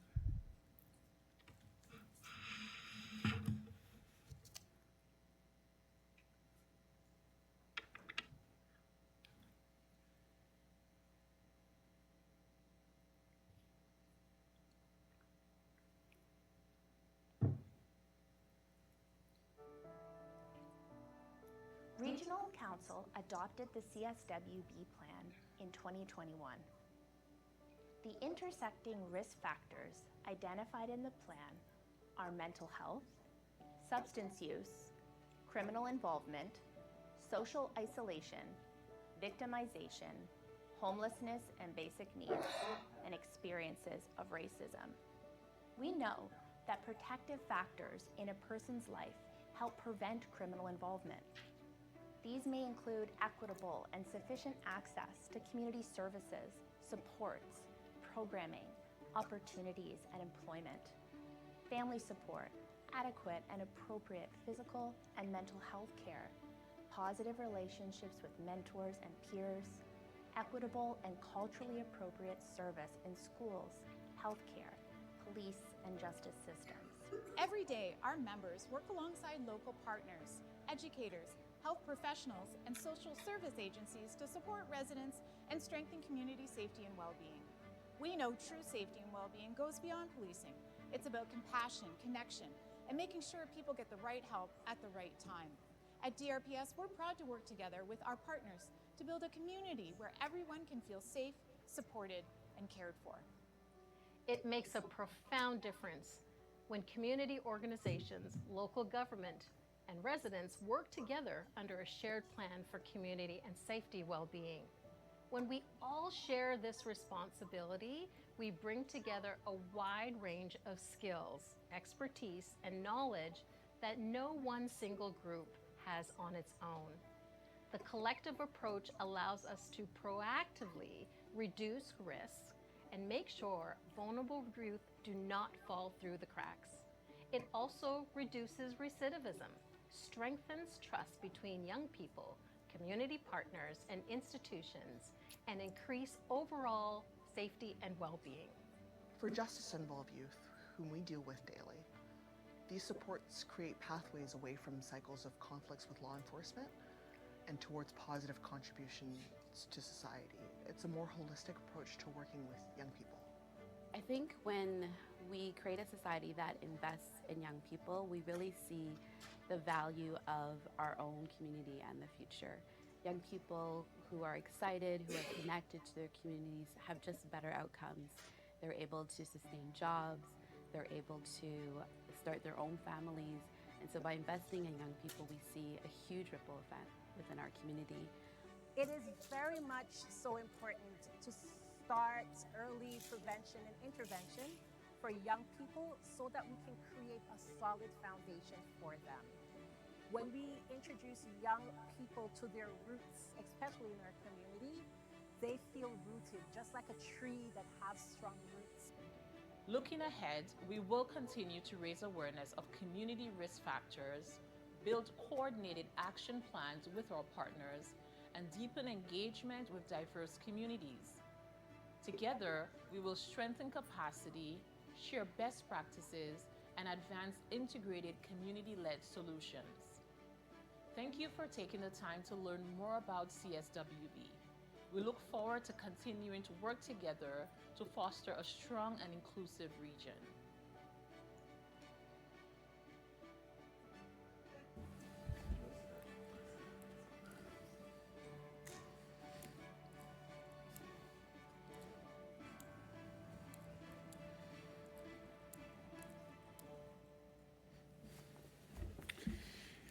Thank you very much for the presentation and also the video. We greatly appreciate it, and thank you for your work in regards to this initiative. We do have Mayor Foster that would like to ask a few questions. Mayor Foster, good morning, sir. How are you today? Good morning, Mr. Chair. I'm well, thank you. Good. Kirsten, thank you. That was a great, great presentation. The a great report. I'm trying to pick my words carefully here. So the collaboration, if I'm looking at what you spoke about, if I'm looking at the report, a vast number of individuals and organizations dealing with a vast number of divergent issues. Sometimes when we take that approach, we have a hard time identifying who has carriage of the issue to make actual progress. How are you dealing with that? Because we just heard the police chief's presentation, and despite our efforts, we seem to be falling further behind. I would suggest without the work that you are doing, we would be falling even more behind. That it's helping, but how are we ensuring that the rubber hits the road where it should? To the question, please. Pardon me, through the chair. Thank you for the question. You've really hit on what I see as a foundational purpose for community safety and well-being. When we establish these types of networks and frameworks that bring the right people to the table, we are able to quickly identify opportunities for consistency and alignment, and where there is that shared accountability across systems. And this really helps to avoid fragmented efforts and to reduce duplication, which ultimately saves costs over time. Now, where it can be really exciting is when we bring people together, and you as you noted, Mayor Foster, through the report, we do have different strategies and ways that we are trying to approach these really complex challenges so that we can make sure that people are not falling through the cracks. So in some systems, we have very clear frameworks and system leaders and system managers who we look to lead those particular areas areas of focus, where in other areas, perhaps there is a more prominent role for the region, even if that role is something that falls into sort of that convener and coordinator capacity. We really look to move with care and consideration within community to listen and learn, both from following the evidence, following the data, but then also being nimble and responsive to the needs of our most vulnerable community members. Well, Mayor thank you Foster. for that, and Mr. Chair, I thank you. Thank you very much. Seeing no other questions, thank you very much once again for your presentation and the hard work that goes into this, and we greatly appreciate it. We'll be dealing with your report coming up in the next little while, okay? Thank you. Thank you. Our next presentation is by Nathaniel Andres, Manager, Water, Wastewater Infrastructure Planning, and Colleen Goodchild, Director of Community Growth, and Mary Simpson, Director of Risk Management, Economic Studies, and Procurement. Got quite the lineup.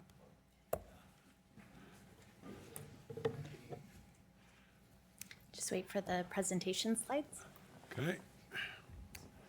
Great. Thank you, Mr. Chair, members of council. Together with my colleagues, as you said, from Works and Finance, we are here today to provide you with an overview of Report 2025 COW 36 that's on your agenda, seeking authorization to undertake a comprehensive review of options on how to include the Northeast Pickering lands in our regional development charge bylaws. So our presentation is going to include a brief explanation of the request, some background and context setting pieces related to planning for growth that will be from me, water and wastewater infrastructure planning delivered by Nathaniel, and then we'll turn it over to Mary to discuss the path forward for what we are seeking authorization for today. So the City of Pickering and members of our Northeast Pickering Landowners Group have requested that the region advance planning to extend water and wastewater services to their lands in Northeast Pickering. The province's 2024 provincial planning statement includes statements related to planning for growth is to be integrated with the planning for infrastructure. And Envision Durham, the region's official plan, that is now the responsibility of the area municipalities, as well as the local official plans, include policies and objectives that are related to the need for sequential, orderly, and phased development, that the necessary infrastructure needs to be provided to meet both current and projected needs for orderly growth, and that we are to provide balance of both intensification but also new growth areas. There's also specific requirements related to considering growth in our 2051 expansion areas. So this is a map that identifies what we've sometimes referred to as the pre-Envision Durham boundary, or what was the 2031 urban boundary. And that was defined in our last official plan prior to the exercise that we went through over the last couple of years with Envision Durham.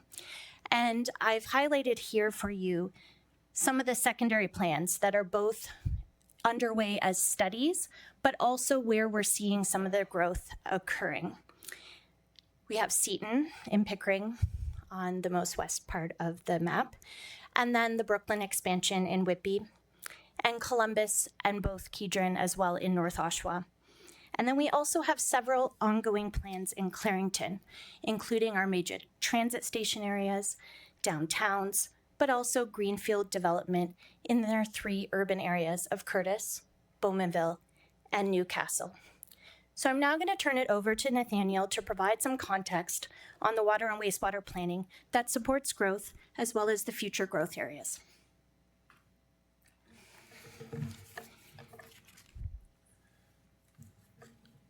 Thank you, Colleen. So in considering the next steps, there are many important factors to consider. Water and wastewater infrastructure planning is about technical solutions rooted in financial stability, which means really it is only affordable if it's implemented when it's needed. Constructing before the market is ready can result in underutilized assets, which can be an inefficient use of resources and presents significant risks financially and operationally. The region's approach is to ensure that each municipality continues to have developable lands to meet provincial housing targets and to match the pace of growth. The 2023 DC background study identified an estimated $3.5 billion worth of water and sanitary sewerage infrastructure projects to facilitate development of the 2031 urban boundary. This $3.5 billion includes a combination of water treatment plant expansions, water storage facility, water booster stations, water feeder mains, wastewater treatment plant expansions, sanitary sewage pumping stations, force mains, trunk sewers. Sizable load to be done. At this point, developable lands are expected to be available to meet provincial housing targets and beyond for at least the next 10 years, without the new growth areas from Envision Durham. Pickering, for example, has a 10-year target of 13,000 additional units. As of the end of 2024, they had 8,000 units to go, which means they have the opportunity to meet their housing targets within their 2031 urban boundary with Seaton, which has about 20,000 units remaining, and intensification corridors such as the city center and high-rise along the Highway 2 corridor. The 2023 DC background study was based on growth forecasts contained within the last official plan to a 2031 planning horizon, as mandated by the 2006 growth plan. The current pace of development, however, is much slower, which has a direct impact on when we can proceed with that $3.5 billion worth of work, as DC receipts affect our funding and our debt capacity. Advancing the servicing of expansion lands essentially deprioritizes lands that were included in the council-approved DC background study, as staffing and resources are redirected, and would underutilize infrastructure investments within the pre-Envision Durham urban boundary. We're in the midst of a long-term plan that took years to develop. It balances technical solutions with financial sustainability and planning metrics. In short, it is difficult to change course abruptly, particularly while the developable lands identified in the 2031 urban boundary are planning to proceed and are actively moving forward. Looking beyond the previously established 2031 horizon from the last official plan, Envision Durham was approved in 2024 and added the 2051 urban expansion areas that you can see on the map here to accommodate future residential and employment growth. The areas hatched in gray are those expansion lands that were added, as I say, in December of 2024. Northeast Pickering circled in red. I'll just note the distinction that lands on the west side of Lakeridge, which is essentially the dashed line there through the red. Lands on the west side are Northeast Pickering. Lands on the east side are part of the Northwest Brooklyn community expansion. Under the current plan and priorities, the expectation is that servicing and build-out would essentially occur throughout the 2031 urban boundary before the expansion lands are developed. Some of the secondary plans within the expansion lands are already underway, including Northeast Pickering and Brooklyn, for example. In addition, some developers in other areas of the region are starting to come forward with privately initiated official plan amendments seeking urban boundary expansion beyond the newly approved lands from Envision Durham, which, if considered, makes water and wastewater planning that much more challenging. And with that, I will turn it over to Mary Simpson to discuss the path forward.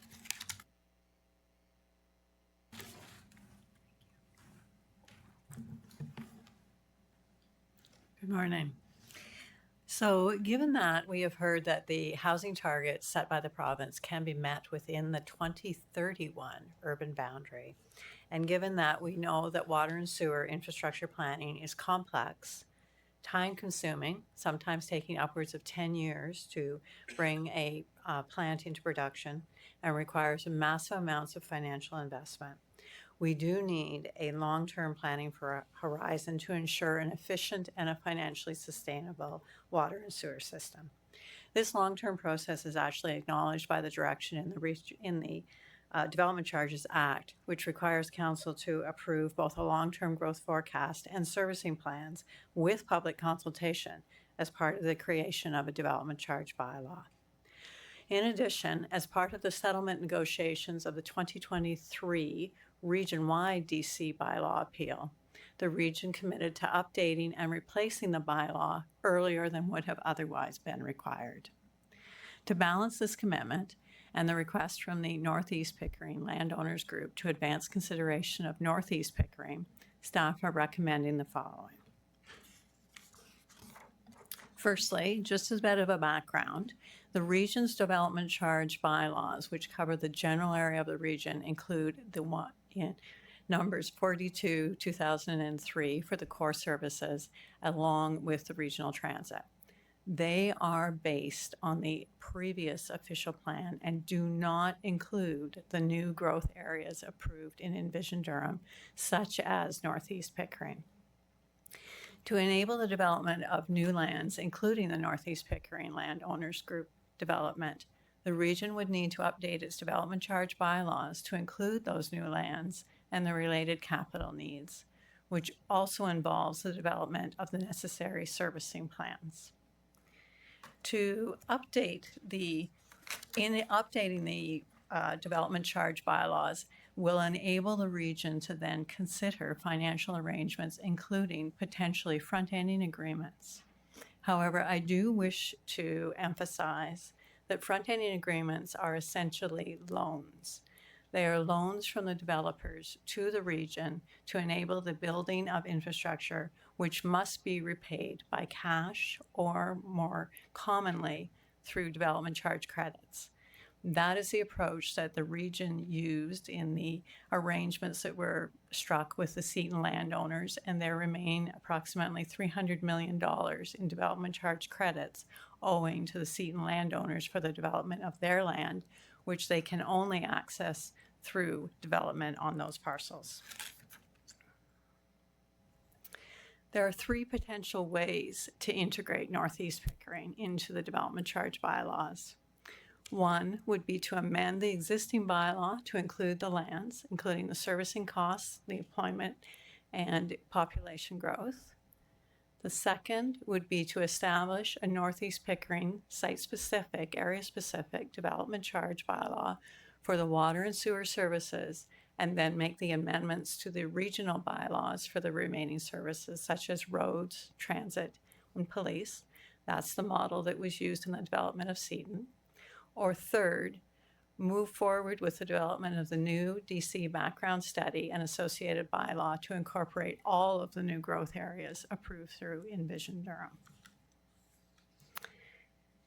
So the recommended path is to work to align the request from the Northeast Pickering landowners with the region-wide capital priorities, financial sustainability, potential and recent legislative changes, broader housing targets, market absorption concerns, and infrastructure needs. Thus, we are recommending the evaluation of the three options I went through on the previous slide to determine the region's best approach to address this request. Regional staff would be able to report back to Regional Council next spring, the spring of 2026, with the recommended approach. And with that, Mr. Chair, thank you.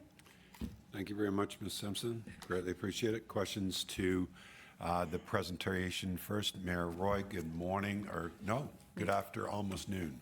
So good morning, good afternoon, maybe good evening. I won't talk for 1 minute. Okay. And then it's good afternoon. Okay, go ahead. I want to first talk to Nathaniel and slide 9 and the illustration of the gray area where it delineates And if we can get that up on the screen, possible. I think it's slide 9, did you say? Yep, slide 9, please. And good afternoon. There we go. Good afternoon. I had the opportunity to have a conversation with yourself and where we take a look at the red circle. While I recognize that Northeast Pickering there's the line of the middle of the road. And my question is the potential of adding that whole area, so the whole circle as a study area. What's your opinion? We've had the question, conversation. please. I know the answer, but.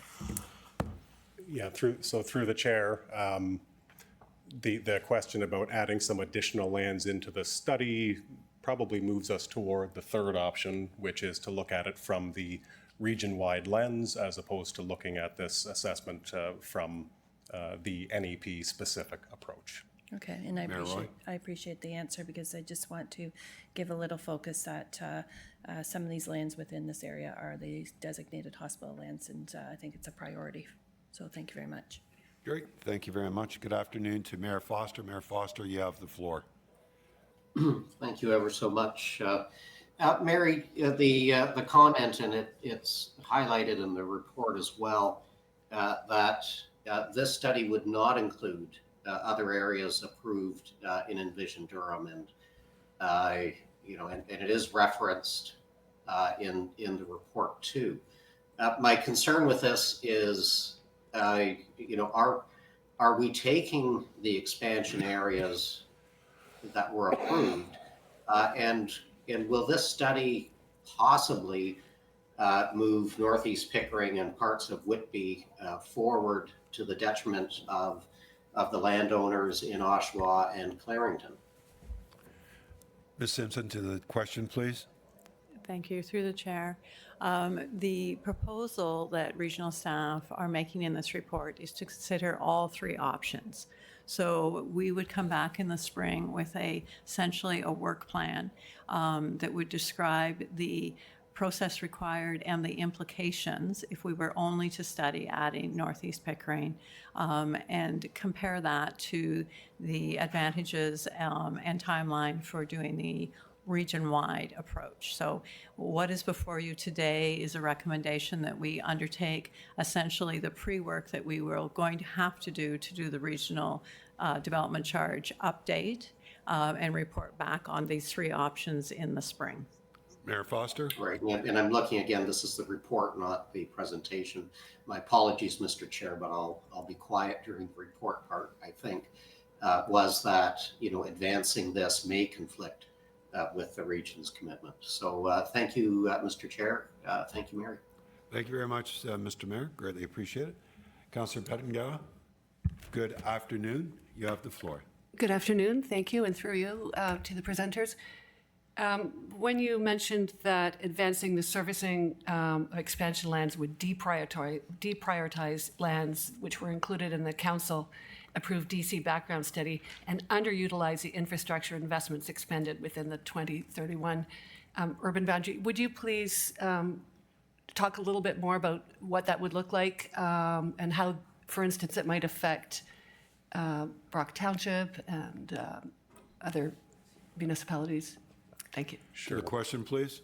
Sure. So through the chair. So the deprioritization really is a function of a couple of things. It's number one, it is the staffing and the resources. So to move a lot of our complex vertical projects forward, we've got quite a train that operates through the Works Department, everything from planning to design, operations, SCADA, engineering support, construction, and the list goes on.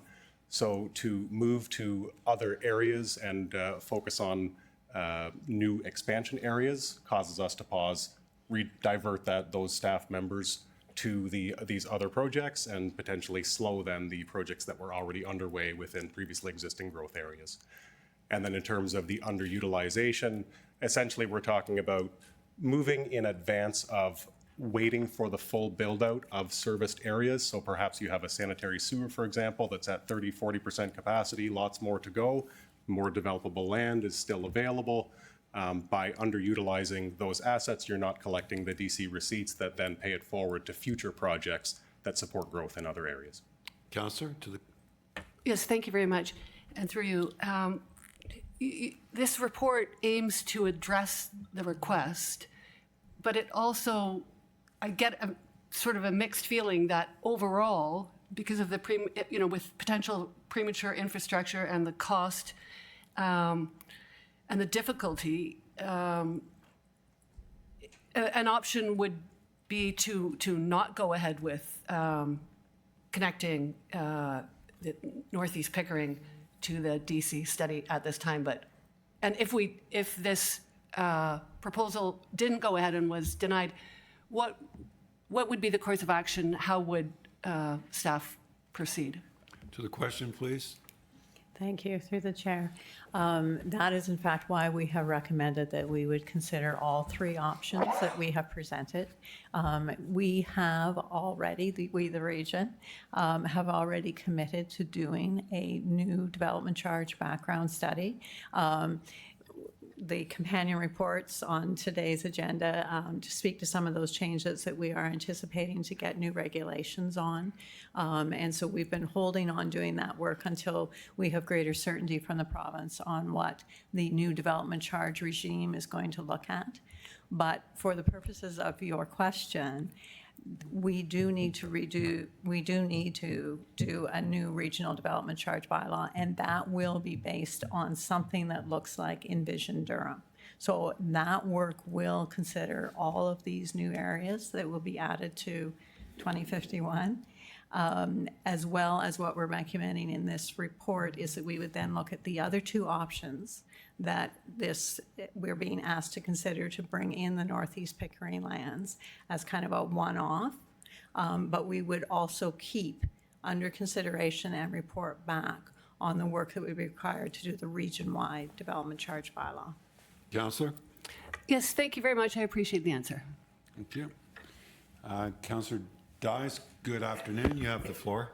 Thank you.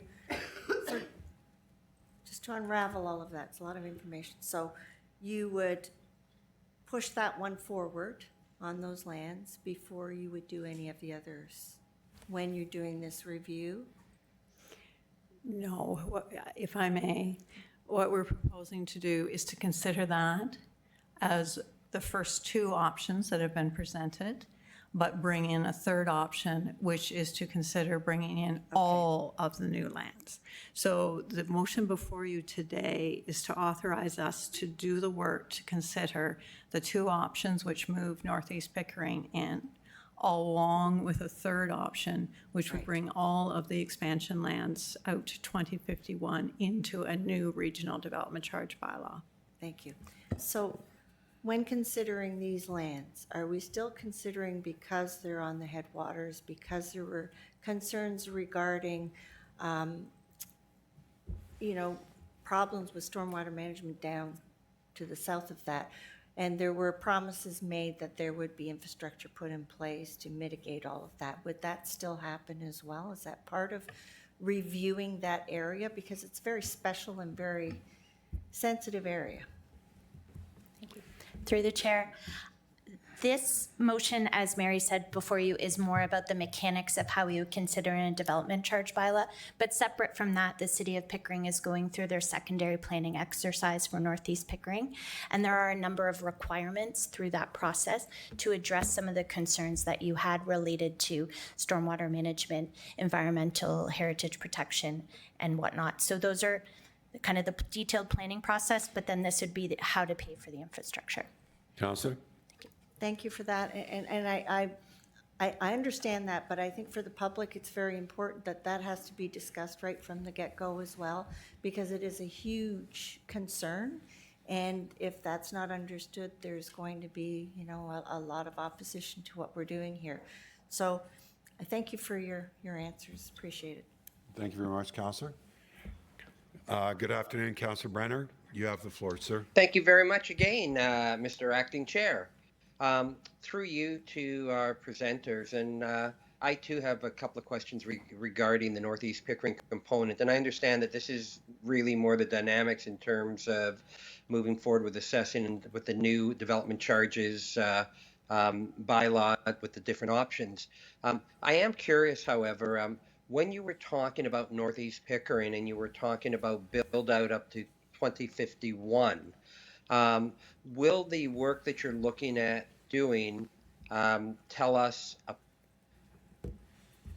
what some of the front end costs would be and what the recovery of those costs could be in terms of the DCs, and also the percentage of DC coverage for Northeast Pickering and what the taxpayers could end up being on the hook for? Ms. Simpson? Thank you. Through the chair, in fact, this study would simply look at the best process to determine the costs and the growth and the various studies, which Nate can better explain than I, that would be required for any of the three options. So we would not be returning with cost estimates. We would be returning with the recommended process to undertake the necessary work to enable a development charge bylaw and the servicing of those lands. Counselor? So when you're saying, okay, you're not going to be coming back with those costs, who would have those costs? We had a statutory public meeting in Pickering just on Monday night, and there were a lot of figures thrown around in the billions of dollars in terms of for the servicing needs of Northeast Pickering. So when would those actuals or when would those costings become known, and how will it become known? To the question, please.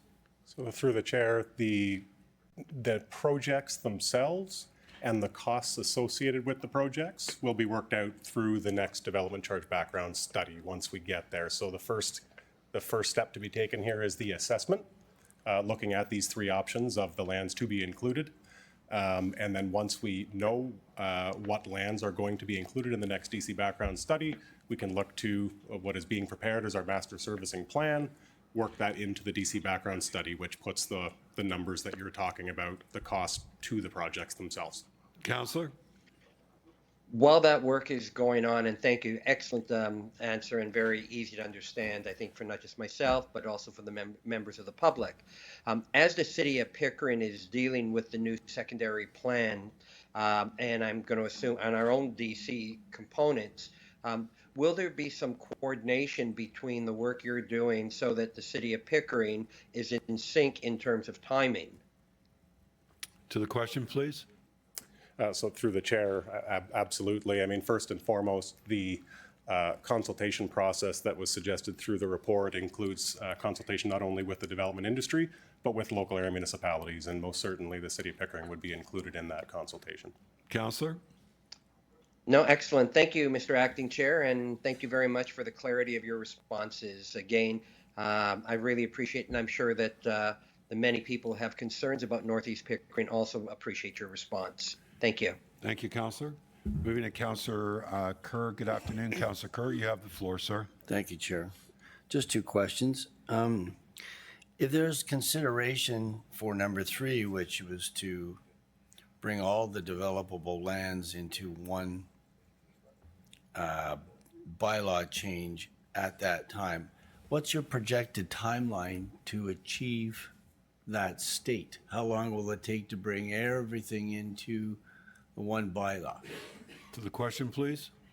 Through the chair, that is part of the reason that we want to assess using outside expert advice to determine what would be required to achieve each of the three options that are laid out. We don't know at this point if they will be different timelines or they may be quite similar. That's part of the information that we need to gather and bring back to council next spring. Fair enough. Counselor? So my second question would be, are there lands in the current areas or, excuse me, frog in my throat, ribbit. Are there lands in the areas currently or close to it which could be brought forward now in terms with respect to housing targets? In other words, could we use a staged approach to get us to where we need to go, but advance some lands that are ready to develop now or have been ready for some time that aren't included in this? To the question, please. So through the chair, the short answer to that would be yes. Under the current plan, which is to say the $3.5 billion mark that we were talking about, that is all for the servicing of lands that were in the previously existing urban boundary. And the intent at this point is that we would continue to service those lands for their full build out before we start to move to expansion lands. Councillor? Thank you. I think that answers my question. Thank you. Mayor Judd, good afternoon. You have the floor, sir. Thank you very much, Acting Chair. Just need a little bit further clarification on the option right now of doing nothing. Can staff clarify doing nothing right now? What does that mean? Ms. Simpson? Through the chair, we actually do not have a do nothing option. It is more a matter of timing. We are waiting for clarification on some recently announced changes to the Development Charge Act. And then we will need to honor the region's obligation to through the Development Charge Appeal to create a new bylaw through a new background study. Okay, so this would, I'm worried that I don't want to waste any money. So this would actually progress to what we need to do anyway. Absolutely. This investment would be immediately transferable to the base commitment of renewing the Development Charge Bylaw. Okay, and then no decisions obviously are going to be made until the spring of 26. That is correct. We would bring back the recommendation of which of the three options to move forward with in the spring. Okay, that's very helpful. Thanks very much. That's all, Mr. Acting Chair. Thank you very much, Mr. Mayor. Say good afternoon to Councillor Marin Pietri. Councillor Marin Pietri, you have the floor, sir. Mr. Mayor, thank you, Chair Carter. Mr. Mayor sounded like an air traffic controller, so tell Mr. Jubb he was sounding good there. Wanted to just ask a question through you to staff, noting that we're likely going to deal with the report in a way that advances the intelligent sort of understanding and interest of the community in being able to plan in a comprehensive way long term. I'm just asking whether or not staff have wrapped their heads around the potential of further requests to include lands as part of the process, and whether we need a motion that would, I'm just looking at ways through you, Chair, to optimize the situation so we're not back here again and missing anyone, because I do think there is value in comprehensively planning long term so that we can have the right housing in our community by 2051. To the question, please. Yes, through the chair. That's why we're recommending that in the time we will take to get to a report in the spring, we would include consultation. So we would be consulting with the landowner and the building communities, along with the area municipalities. And I believe our thinking is exactly the same, that there may be other requests that come forward through those consultations. Okay, so through you, Chair, Oshawa was, I think, strategic in advancing all white belt lands for the simple reason that I think it takes a lot more time than people think to plan and to facilitate services and provide for community uses. So we appreciate that, that outlook by staff. So thank you. Just wondering if we have a handle, and you'd have to answer today, but an inventory on what kind of white belt lands we have available still that haven't been included outside of the city of Oshawa and other municipalities, so that we just, you're more comprehensive, we don't miss anything. To the question, please. Thank you. Through you, Mr. Chair. So Clarington is the only municipality within the region that has remaining white belt lands within its boundaries. So I don't have the calculation at my fingertips, but certainly that would be something well beyond 2051 or future growth aspirations as we continue to service the areas within our existing urban boundary and these expansion areas that could be considered. Councillor? Appreciate that understanding, and I wish you well in the work that you're doing. Appreciate it. Thank you very much, Councillor Marin Pietri. Going to move on. Good afternoon, Councillor Chapman. You have the floor, sir. Thank you, Mr. Chair. Given that everybody's asking questions that is involving the report, I'd like to make a motion to waive the rules to bring the report forward at this time. That's fine. We've got some correspondence that also needs to be referred to this report. Yeah, that can be done afterwards because the correspondence was sent to us. I'm assuming that every councillor would have read that correspondence, so they know what's in it. Right. So can I finish with the questions first to them and then come back to you in regards to waiving the rules? Sure you can, Mr. Chair. I was just noting that a lot of the questions are more on the report, not just the presentation, because the presentation was an overview. of the report. Yeah, I Just appreciate trying to it. help you out. Okay, And thanks. Councillor Chapman, I'll come back to you as soon as I'm finished with our next speaker. Good afternoon, Councillor Pickles. You have the floor. Good afternoon. Good afternoon. Can you hear me, Mr. Chair? We can, loud and clear. Please Perfect. proceed. Perfect. Thank you.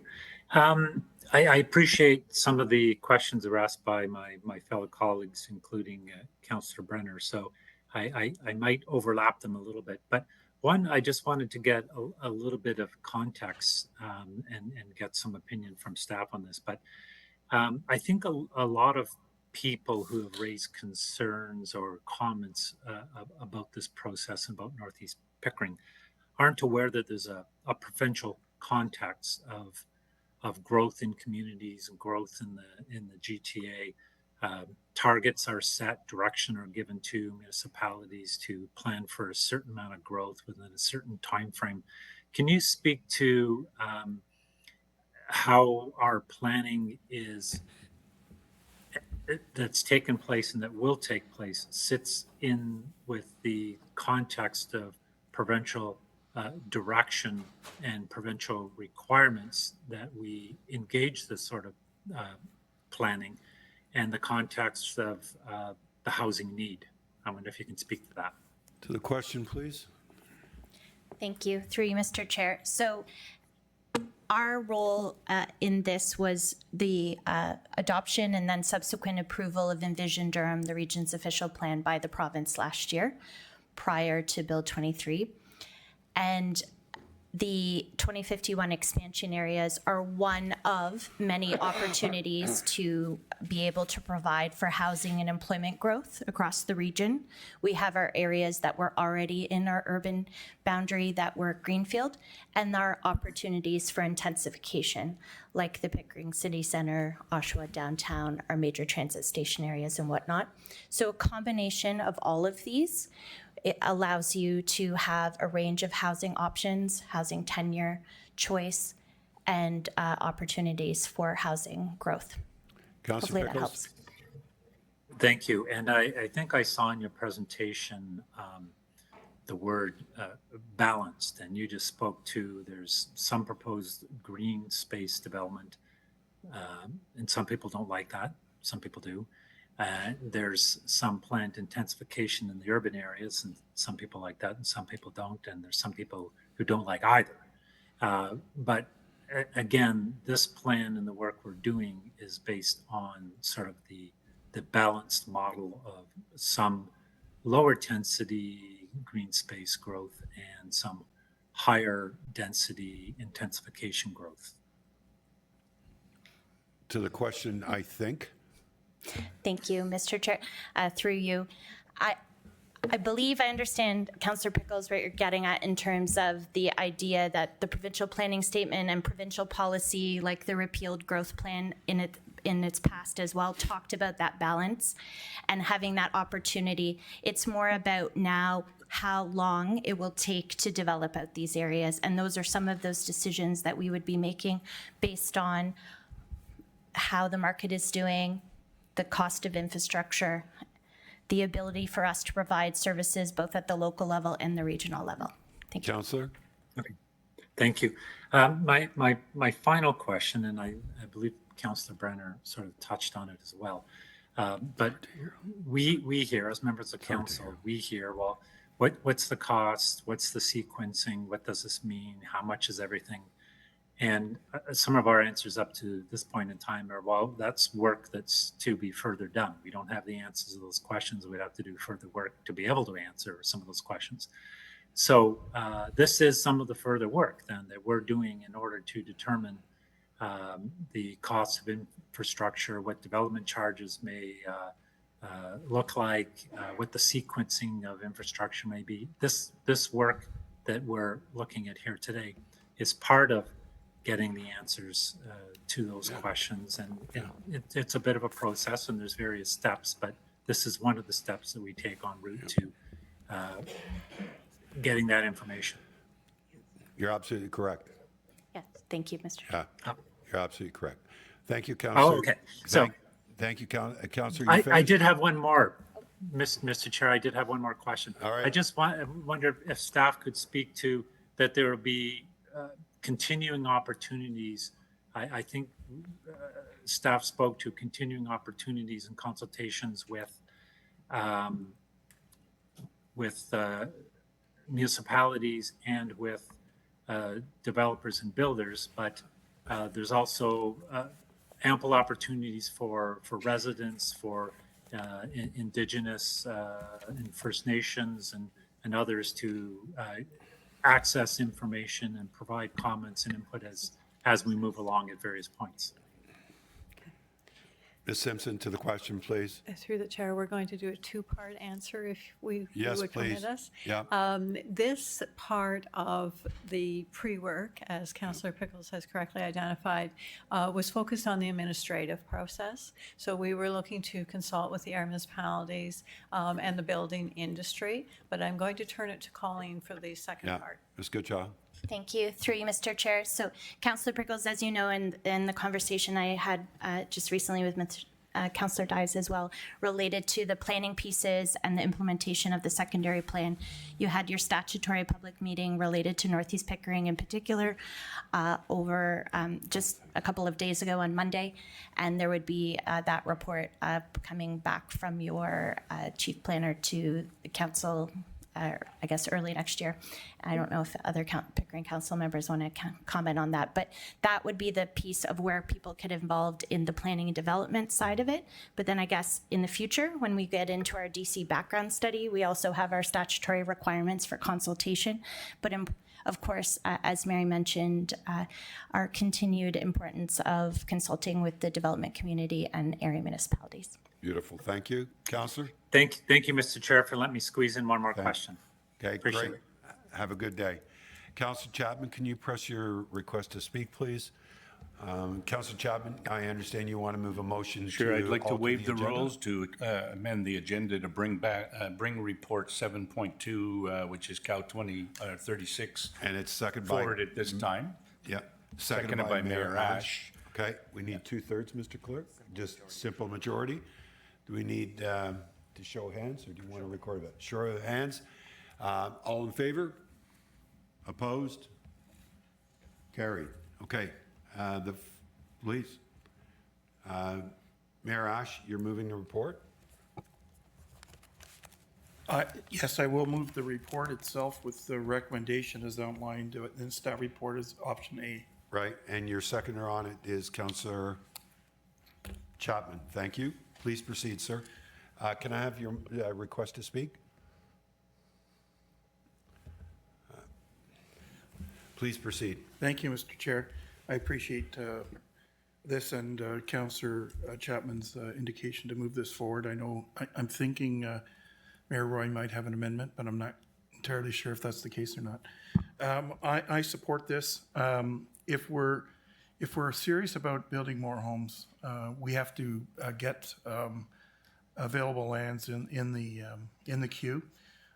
Pickering is very advanced in terms of the secondary plan for Northeast Pickering project. I think it'll be coming to my council in January. So we're anxious to look at options for DCs to get the infrastructure in the ground. And I think staff has been very collaborative with the city as well as the landowners group in regards to outlining options. And I know some people have concerns about Northeast Pickering, and my friend Councillor Dyes mentioned them today.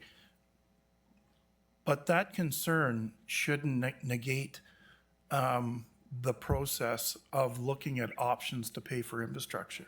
This is not an approval for Northeast Pickering.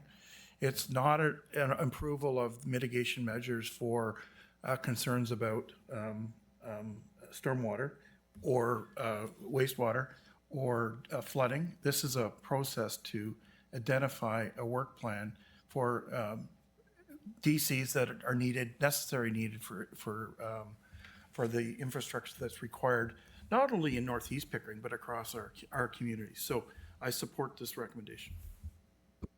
Thank you very much. Councillor Chapman, you're the seconder. Would you like to speak to it, sir? Yes, thank you, Mr. Chair. I think what we have to realize is that there's three separate pieces to, and this is the start of it. This is about assessing the development charges and how we're going to do it, how staff is going to recommend to us how best to do it. Do Northeast Pickering by itself, do the whole background study again, change everything or whatever. The second piece that some people are concerned about is the land use planning. That doesn't involve this.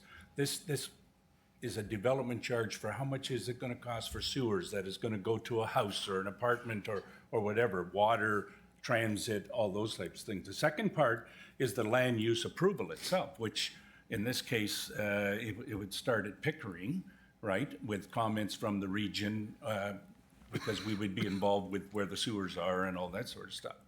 The third piece is the approval and the zoning that have to happen from the local municipality of what can actually be built there. Does zoning allow individual houses? Does zoning allow apartment buildings, commercial, or whatever? Those last two are not part of this report.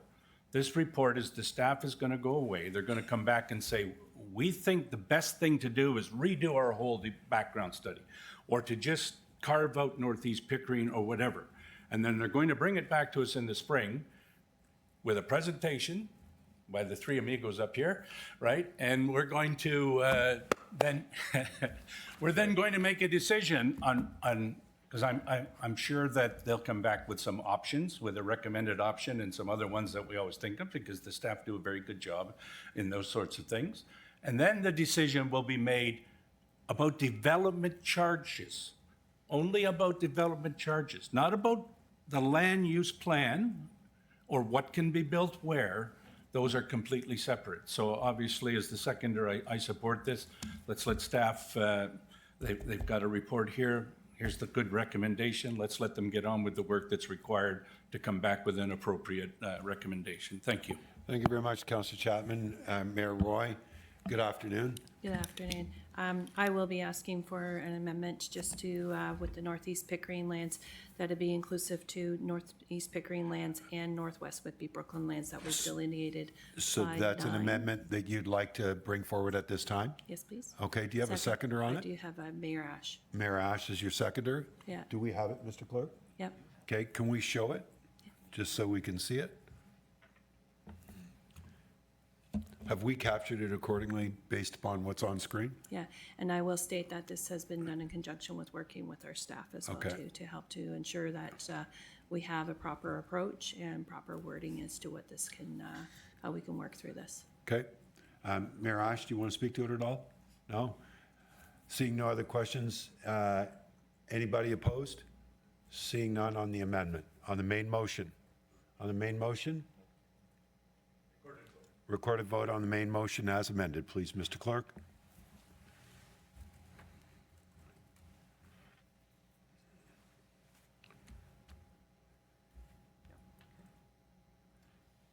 Thank you, Mr. Chair. Recorded vote on the main motion as amended is starting now.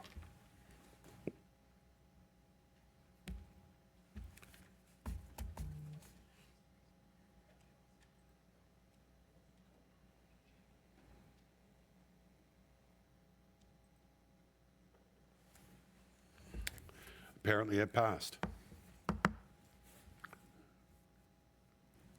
Mr. Clerk? Okay, so that item's been dealt with to our staff. Thank you very much for your contribution and your reports and answering the questions. I've got 6.1 and 6.2. 6.1 I need referred to for consideration onto Cal 35, Cal 36, and Cal 37. Could I get somebody to move the correspondence, please? Councillor Chapman? I'll move the recommendations as listed on the agenda. Okay, thank you. Seconder, Councillor Anderson. Any opposition? Being none. And also on 6.2, refer for consideration report 2025 for both. Moved by yourself, seconded by Councillor Anderson. Sorry, I grabbed them. Any opposition? Being none, that's great. Back to the regular scheduled program, which is we've got Cal 35 and Cal 37. 7.1. Can I get somebody to move it? Move it by Councillor Lee, seconded by Councillor Marin Pietri. Questions, comments? Being none, any opposition? Seeing none, that moves forward. 7.3, Report 2025, Cal 37. Need a mover, please. Moved by Councillor Marin Pietri, seconded by Councillor Lee. Questions, comments? Seeing none? Oh, one. Okay, just a moment, please. Mayor Foster, good afternoon, sir. Questions to Report 2025, Cal 37, sir. So just a quick comment. When all of this is done, I would really appreciate someone re-educating me on what the Planning Act looks like. At this point, with all of the changes that the province has made, with the changes that are proposed here, it's virtually impossible to keep up. So appreciate the report, appreciate what they're trying to do, but man, oh man. And that's all I've got for you, sir. It's not a bad suggestion because I think there is a lot of changes and still some changes coming. So I think it's not a bad thing. So thank you. Any other questions, comments in regards to it? Seeing none. Any in opposition? Being none. Members' motion, that was withdrawn. Mayor Collier is in attendance online, and you were here, so you can proceed. You may have to vacate the chair. Okay. Mayor Collier, are you still online? Mayor Collier, do you want to proceed with this? Yes, Chair, motion? I am, and I am ready to proceed. Okay. Mayor Ash, could you take the chair, please? Yes, Thank Chair.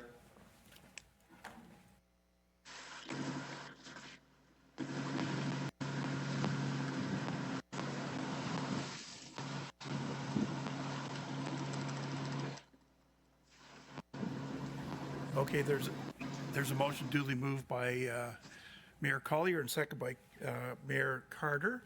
So the motion deals with the subclasses. Mayor Collier, you have the floor.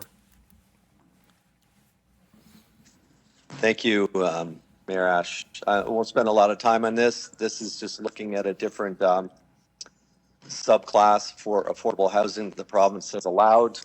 This is held at the upper level, which has to go through the region. I'm just asking for regional staff to review it and report back to this council with potential costs and options so we could make an educated decision sometime next year.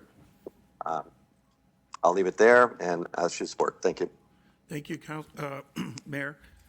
Mayor Carter is seconder. Do you wish to speak? I'm good, Mr. Chair. Okay. Mayor Foster, you have the floor.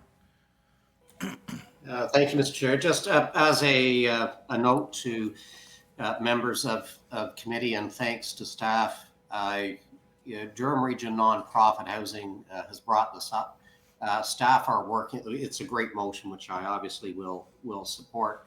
But staff are already well engaged in this, so we will look forward to that report and see what we can or cannot do to support some more affordable housing. Thank you. Thank you. Any further debate? I don't see any requests, so I'm going to call the question. All those in favor? Opposed? That item is carried. There's no confidential matters. A motion to adjourn would be in order. Moved by Councillor Chapman, second by Councillor Barton. All those in favor? Opposed? We are adjourned. Thank you.